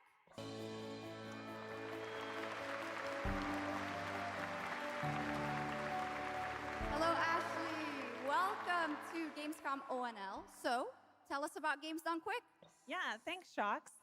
So, Games Done Quick is all about playing games as fast as possible for a good cause. At every event, we bring together speedrunners from all around the world to showcase incredible runs and raise millions for charity. We are thrilled to bring our live event to Europe for the first time right here at Gamescom. Every donation and sponsorship from the community and our partners goes directly to Gaming for Democracy, an initiative that supports social engagement and democratic values through gaming culture. That's incredible. And since 2010, Games Done Quick has raised over $60 million for charity, right? Absolutely amazing. What a great example of how gaming can give back. Actually, why do you think it is that the gaming community has such a special power to be a force for good and drive change? So I think games create a space where people show up as their authentic selves, and they connect with others who share those same passions. That sense of community and shared purpose is the foundation for everything. This empowers the community and helps players advocate for great projects like supporting democratic values, healthcare, and global humanitarian aid. I can't agree with you more, but how can this special power be used even more in the future so that we feel empowered to speak up for what's right? Yeah, we believe that the gaming community should recognize just how powerful it already is. Organizations like the United Nations already do, and as organizers, it's our responsibility to create meaningful opportunities through community fundraising, local events, or creator collaborations. We're always looking for new ways to connect gaming with causes that matter, and our goal is turning our passion into change that lasts beyond the games we play. That's a great point. And of course, I have to ask, are there any more examples right here at Gamescom? Absolutely. There are so many for everyone to see and participate in this week, from charity streams like Loot for the World to life-saving initiatives and the Gamescom Forest, just to name a few. Gamescom is bringing gaming communities together to create a real-world difference. You're so right, Ashley. There's also Greenpeace, Life Lolly, Deutsche Stammzellspenderdatei, and Médecins Sans Frontières joining this community to be a force for good.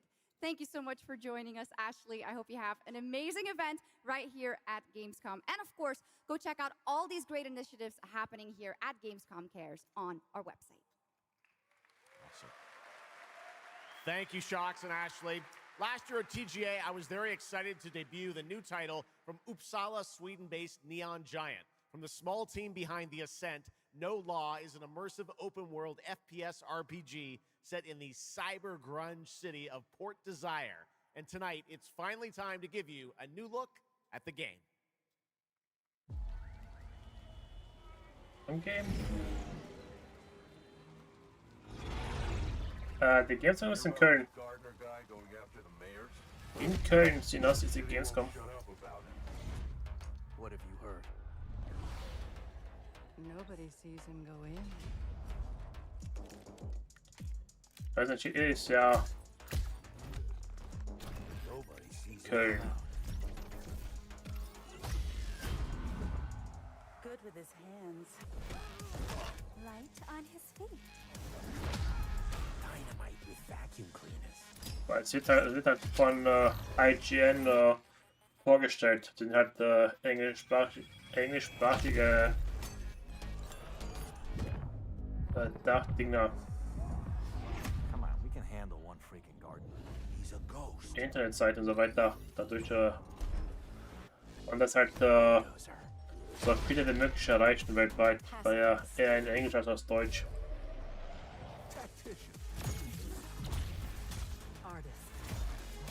Oh. Okay, das Spiel sieht geil aus. Ein bisschen Cyberpunk.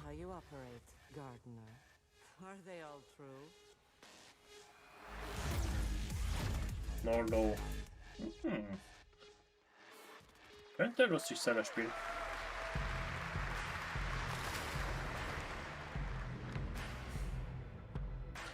Könnte lustig sein, das Spiel.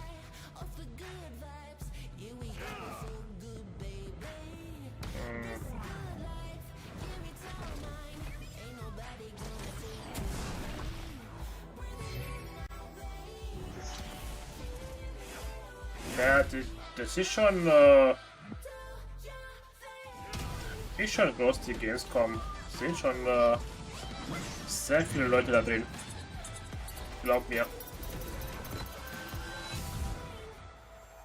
Glaub mir, es ist schon sehr... Warte mal.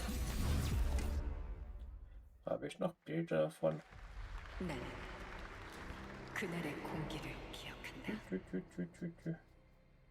세계의 운명이 뒤바뀐 그날을. 신다. 시공간을 찍고 나타난 미지의 함선이 하늘을 덮자 전 세계가 숨을 멈췄다.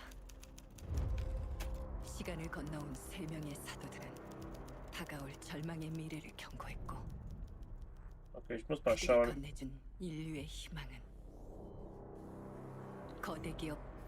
Ob ich das wiederfinde. Weil das erste Mal war ich vor 13 Jahren da gewesen. Für ein paar Tage. Und es waren schon einige Leute da gewesen.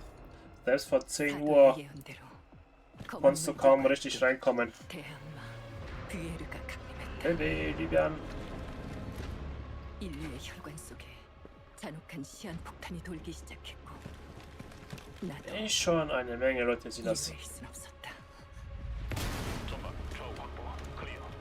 Ich werde dir am Freitag dann so ein paar Bilder schicken, Silas, von der Gamescom. Wirst du dann sehen.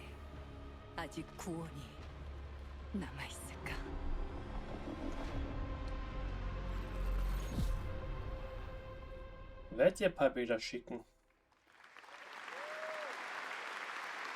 Last year at TGA, we revealed Ontos from Frictional Games in Malmo, Sweden, the spiritual successor to Soma. The game stars the incredible Stellan Skarsgård, and now we've got your first look at gameplay as the protagonist comes across a horrific experiment where a body's consciousness has been transferred to a server of rats.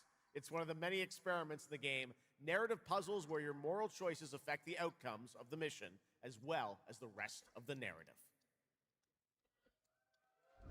Urlaub geht so schnell vorbei. I was very sick. But somehow, my dad did the impossible. Whatever that miracle was, it pushed him away from us. Crumby, do you hear me? Word of caution. Crombie's experiments can be active right now. Delicate stuff. Hey, please? Der hat was verloren. Jo. Ah, das glaube ich dir. Meistens ist zu Hause am besten. What is this? What are you? There are some notes on the whiteboard to guide you to it.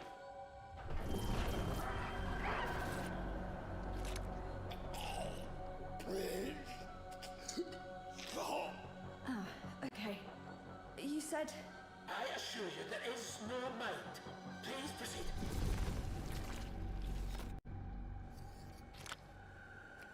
No! No! My body! No! Okay. What the fuck? Okay, nicht mein Spiel. So viel, ja. Nicht mein Game. Aber bis jetzt bin ich ein bisschen enttäuscht vom Game. Ah, von dem Spiele vorstellen.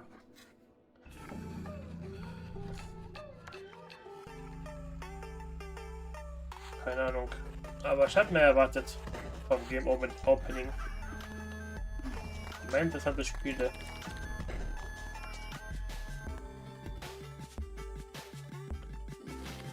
Hab ein bisschen mehr erwartet.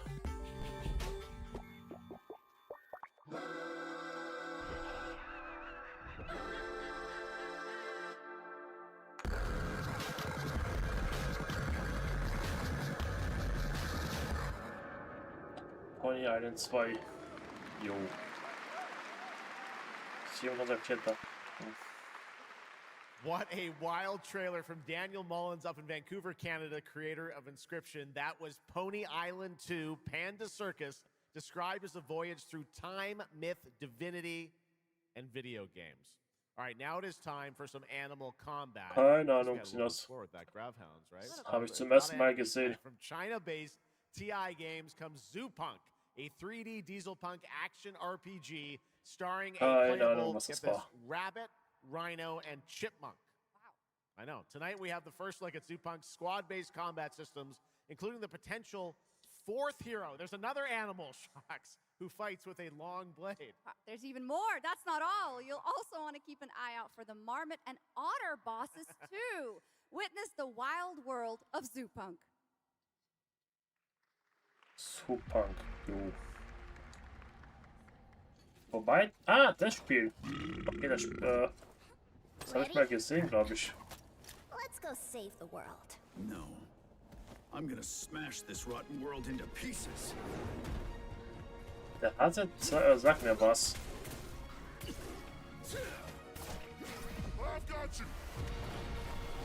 Irgendwas sagt mir das Spiel. Aber sieht cool aus. Könnte interessant sein. Toss me there. Get out of Marmiter Village! Quit already. You can't even beat the rabbits. Hands off, Trixie!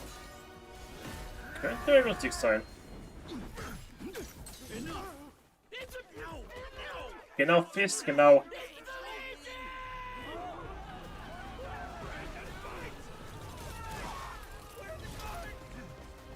Genau, der Fisthase. Sieht ungefähr genauso aus wie der Hase.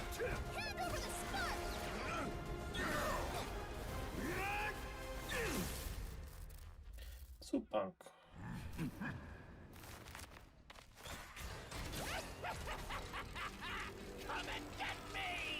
Ratte.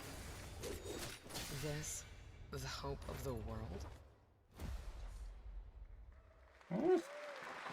Okay, das Spiel sah cool aus. Gut, wie klappt die Wunschliste?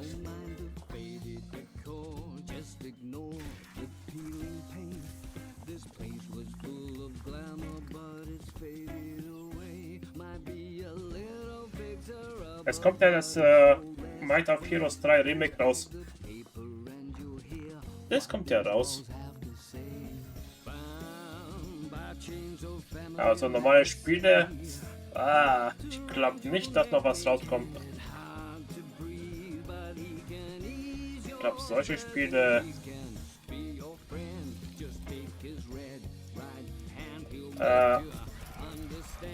Heroes of Might and Magic 3, genau.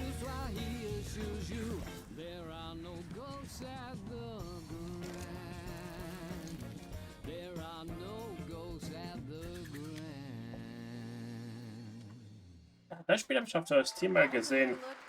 There Are No Ghosts at the Grand, a musical horror renovation game from Bristol, England-based Friday, Sunday. We have some big reveals still to come, but first the announcement of a new game set in a vibrant world with amazing creatures. This is Roko Kingdom, a new open-world multiplayer creature collecting RPG.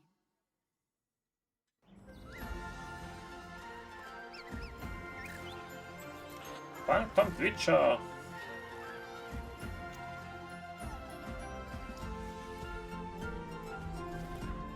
Ich habe gesehen und weiß gerade bei Max, dass der nicht mal rauskommt. Könnte ich mir vorstellen, mal zu spielen. Weil das alte Terranigma habe ich nie gespielt. Das Remake? Ja, könnte was sein.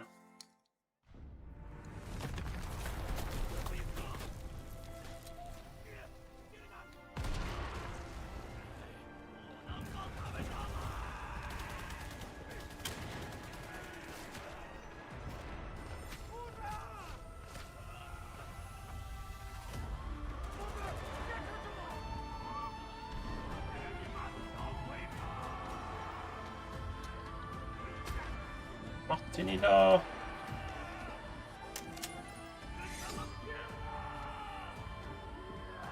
Ja, kann auch sein, dass Whiteblood liegen. Wegen dem Tod, aber lasst uns überraschen, was sie am Ende draus machen.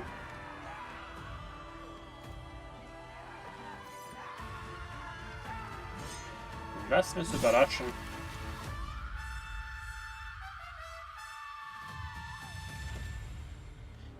Pint. Okay. 태어나지도 죽지도 못한 채 얼마나 오래 홀로 떠돌았던가. 아무리 신을 불러도 그들은 끝내 답하지 않았지. 이제 이 열매를 내 손으로 무너뜨리리라. Jo. Eher so ein RPG. Gefühlt aber.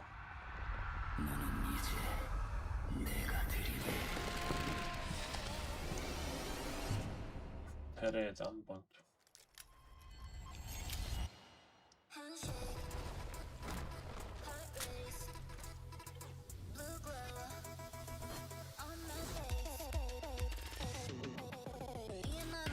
Ja, spielt Diablo ein bisschen so in der Richtung, aber. Jo. MMO, bin raus. Oder Multiplayer. Ne.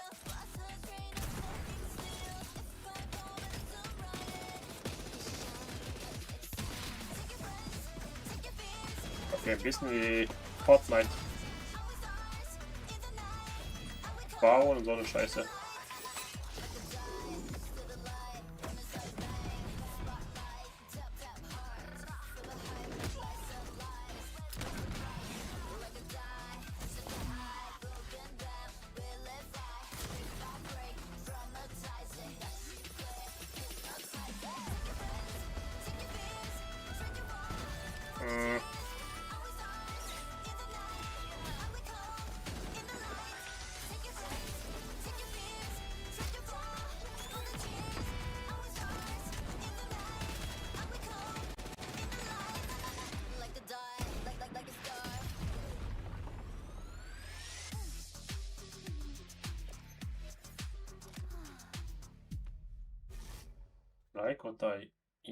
Okay, now I'm happy to welcome to the O&L stage a man who closed out Summer Game Fest with an epic reveal. Please join me in welcoming to the stage my good friend, the Final Fantasy VII Remake Series Director, Naoki Hamaguchi.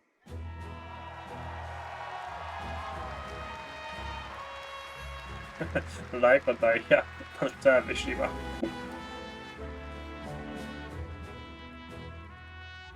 Ich auch nicht, Lilian. Hello everyone. My name is Naoki Hamaguchi and I'm the director of Final Ich will den Fantasy Witcher haben, nicht die. Evolution. Thank you. Ich will den Witcher haben, nicht Final Fantasy 7. At GAMESCOM to give you a glimpse or Okay, Rabe freut sich auf das Spiel bestimmt, aber what will you see nicht mein Game. in this brand new exclusive trailer so-called weapons. Die haben aus einem Spiel viel zu lange Spiele gemacht. Gefühlt. Legendary heroes will face Bei Final Fantasy 7. final chapter of their epic journey. Final Fantasy VII Revolution will deliver unforgettable experience in a world without boundaries, and will be available PlayStation 5, Nintendo Switch, Xbox XS, and PC in spring 2027.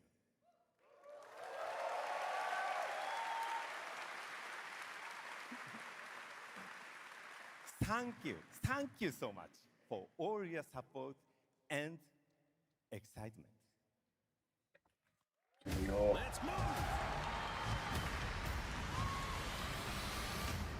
Da kann ich mir zum Glück Geld sparen. My fellow citizens, we are assailed on every side by the enormous meteor that looms over our heads, and by towering monstrosities termed weapons, like the one that made landfall outside Midgar. But I know that we will rise to every challenge and show heaven and earth that it is we who reign supreme.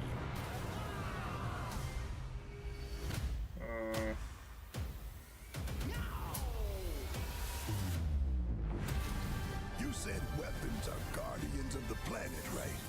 The planet sees us as another threat to her well-being, and rightfully so. Nee. Planetary warriors. Ich bleib beim alten Spiel. But I call them weapons of mass destruction.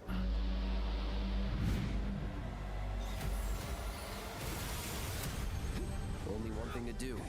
We fight.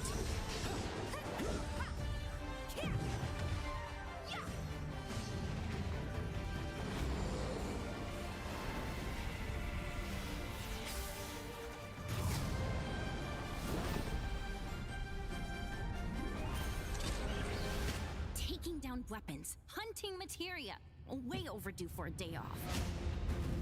Once we've got a future to fight for, nothing will stop us. Ready? Aim!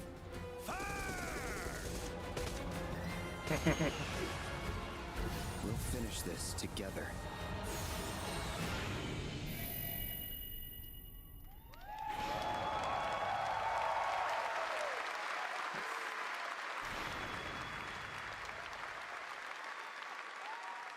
Final Fantasy VII Revelation looks truly epic, and we don't have to wait long. The game comes out next spring for all platforms at the same time. All right, we have one last game for you tonight at ONL. Die An sieht zwar update gut on a aus, legendary aber RPG franchise that won Game of the Year at the Game nichts heißen. Awards way back in 2015. So, zu The Witcher. I see a white wolf striving forward towards a solitary tower. Never chose to be a witcher.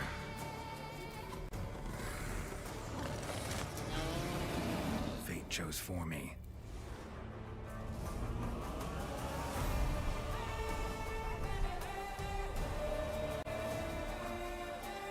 Oh, remastered. Aber wieso? Witcher 3 sieht noch gut aus.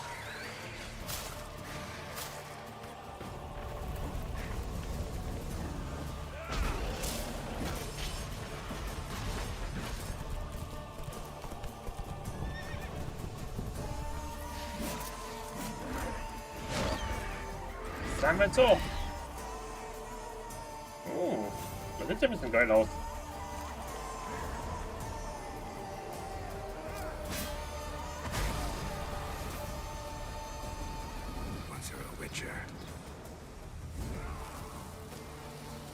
Was ich gerne haben möchte, wenn das Spiel so schon hast, das Remastered, zahlst 5 Euro und bekommst die Upgrade.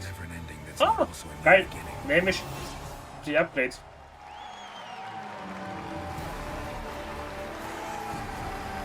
Das ist geil.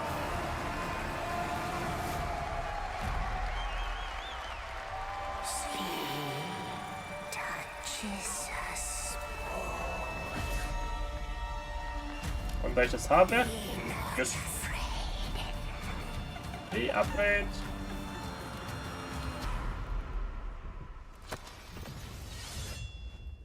Didn't say I was afraid.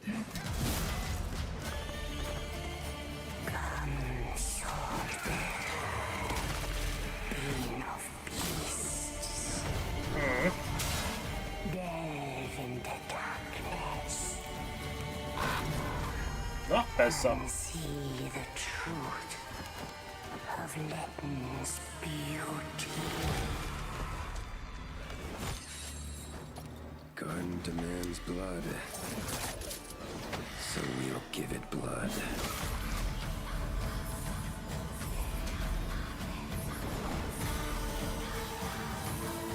Angst oder passt.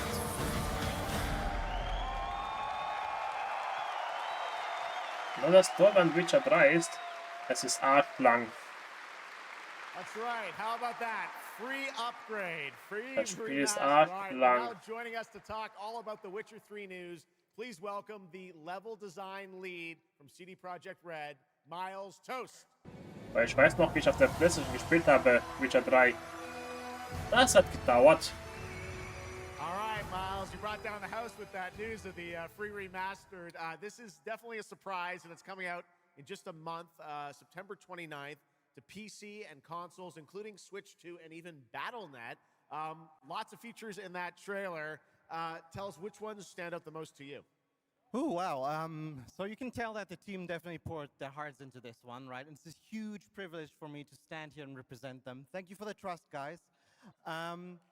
Secondly, features, right? So my favorite one is the visuals. Yeah. That's new textures, updated rendering, advanced path tracing, foliage, you name it.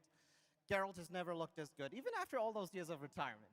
Yep. And then the other thing, definitely combat. It's more modern, smooth and precise. We updated camera, the targeting system, you know, added new animations. And what I like a lot, new finishers. Wow. And then last one, Witcher 3 is a full-fledged RPG, right? So we completely revamped the ability system to give players more options. Well, it's a lot of stuff, as you saw in the trailer, only a month away. Let's move on now to Songs of the Past, which is a wild idea in and of itself, a new expansion for an 11-year-old game. What inspired you guys to build this? Yeah, it's super cool. Yeah. So we had this idea for one more story with Geralt for a while, but we couldn't quite figure out how to fit it into our busy schedules, right? Luckily, our friends from Fool's Theory came around and they hired a bunch of old veteran Witcher 3 developers, including my mentor, Peter Janisser. And ich habe mal geschaut, für Witcher 3, wenn du die Main Story brauchst oder spielst, ist 42 Stunden. Wenn du halt alles andere machst, ja, etwas über 100 Stunden und mehr. This is Geralt's last adventure before we pass the torch on to Ciri, and we wanted to go out with a bang. So this chain is a weapon that is new in the game, but many people, perhaps hardcore Witcher fans, will realize that this is a weapon we first showed in the Witcher 1 intro.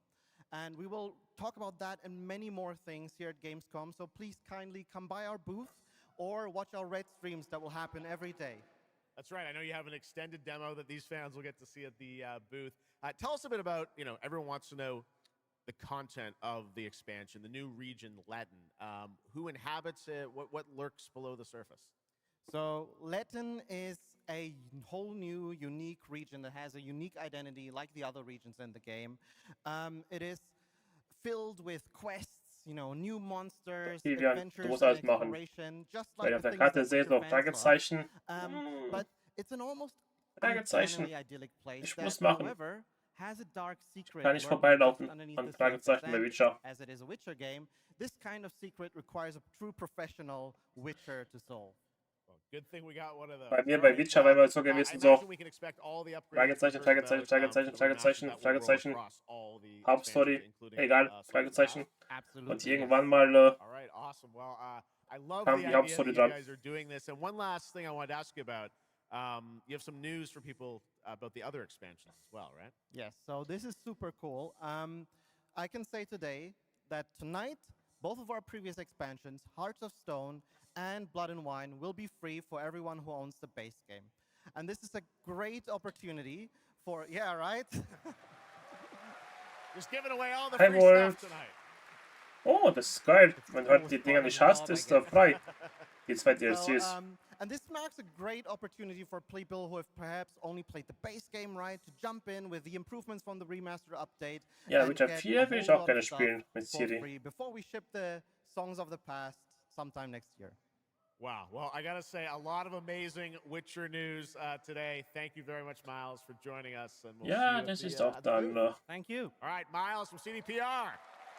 Auf jeden Fall interessant. All right, and that is going to do it for ONL 2026, but that is just the start of Gamescom week, so stay tuned for news and updates throughout the weekend.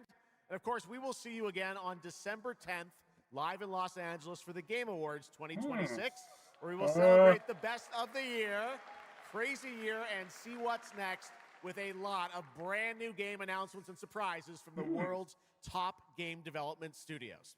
It's been another great opening night live, and before we go, of course, we got to bring out my incredible co-host tonight, Shocks. Come on back out, Shocks.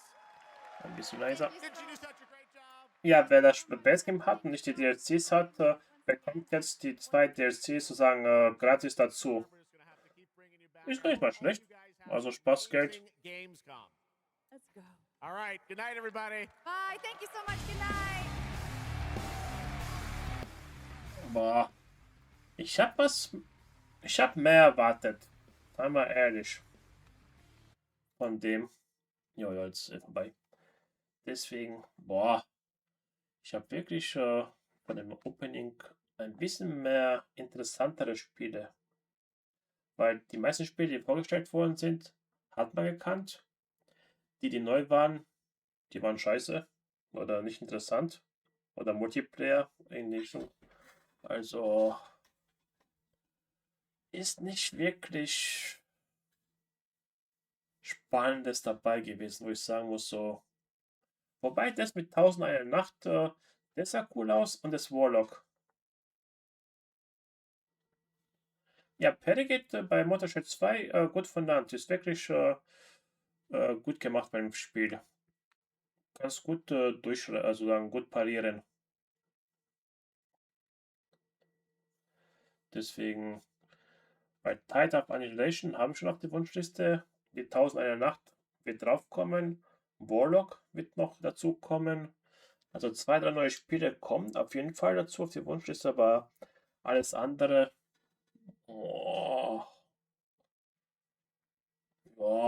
muss nicht sein. Hab mehr erwartet. Daher, wegen des. Ja, die Mutter kommt ja nächste Woche raus. Mutter und Blood of Dawnwalker. Ja, das ist halt wieder so ein Ding.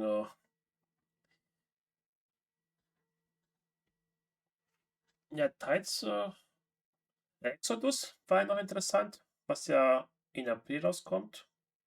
Das habe ich auch noch auf der Wunschliste drauf. Ja, so 4, 5 Spiele, okay, war gut, aber alles andere. Ja, Blood of Dawnwalker ist auch in die Richtung von Witcher 3.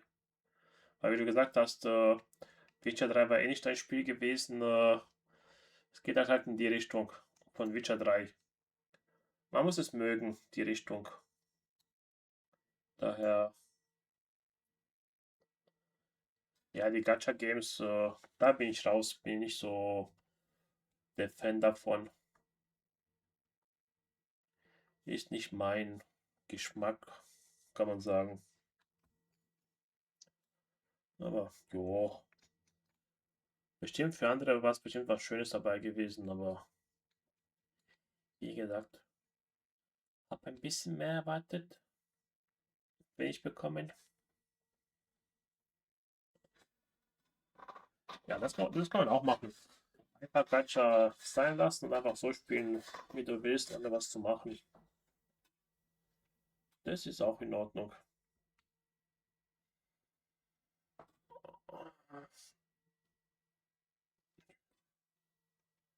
Aber ich glaube, gibt es noch was zu machen?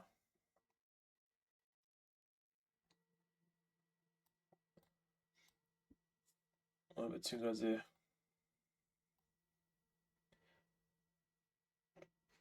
gibt es neue Trailer, die man sich anschauen kann?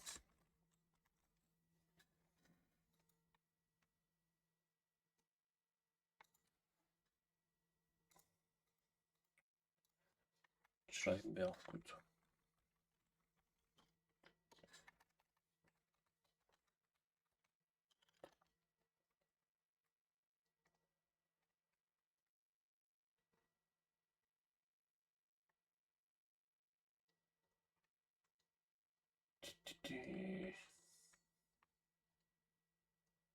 Ah, hast du gesehen, dass Desert ein neues Update bekommt? Crimson Desert gibt es ein neues Spiel und so weiter, also neues Ding.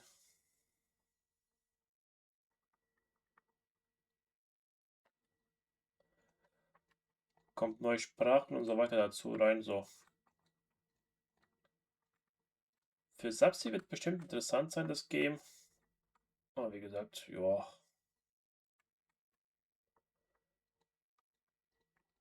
Konnte mich nicht so wirklich mein Spiel. So. Ne, nicht wirklich. Nichts neue Spiele für mich.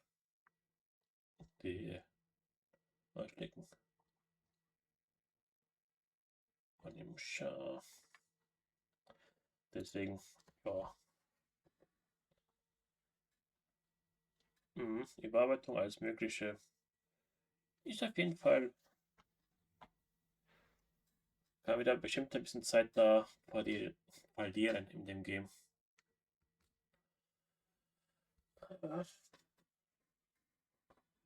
Mach mal für heute ein bisschen Feierabend.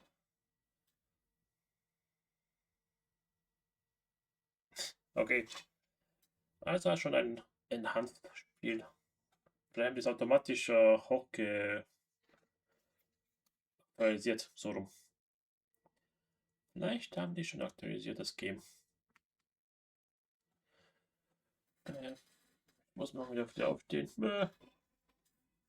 Ja, noch kurz was zu essen schnappen. Ich glaube, noch ein bisschen was Hunger. Daher wünsche ich mir eine gute Nacht. Ich schlafe gut. Und morgen Abend, wie gesagt, geht es ein bisschen mit Vorgestellt 2 weiter. Ein bisschen seine Gebiet noch zu Ende erkunden. Und ich habe eine Map gefunden online, wo die ganzen Dungeons sind bei Vorgestellt 2, weil ich verpasst habe in den Gegenden. Ich habe, glaube ich, 2 oder 3 Dungeons verpasst, wo ich war. Da werden wir noch beim nächsten Mal uns das anschauen. Naja, schlaf gut. Vielen Dank, dass ihr dabei wart. Ich habe Spaß gemacht. Auch wenn nicht so viele Spiele dabei waren, die interessant waren. Vielleicht nicht für mich, aber für euch vielleicht. Daher, ciao, ciao. Und bis morgen Abend vielleicht. Bis zum nächsten Mal.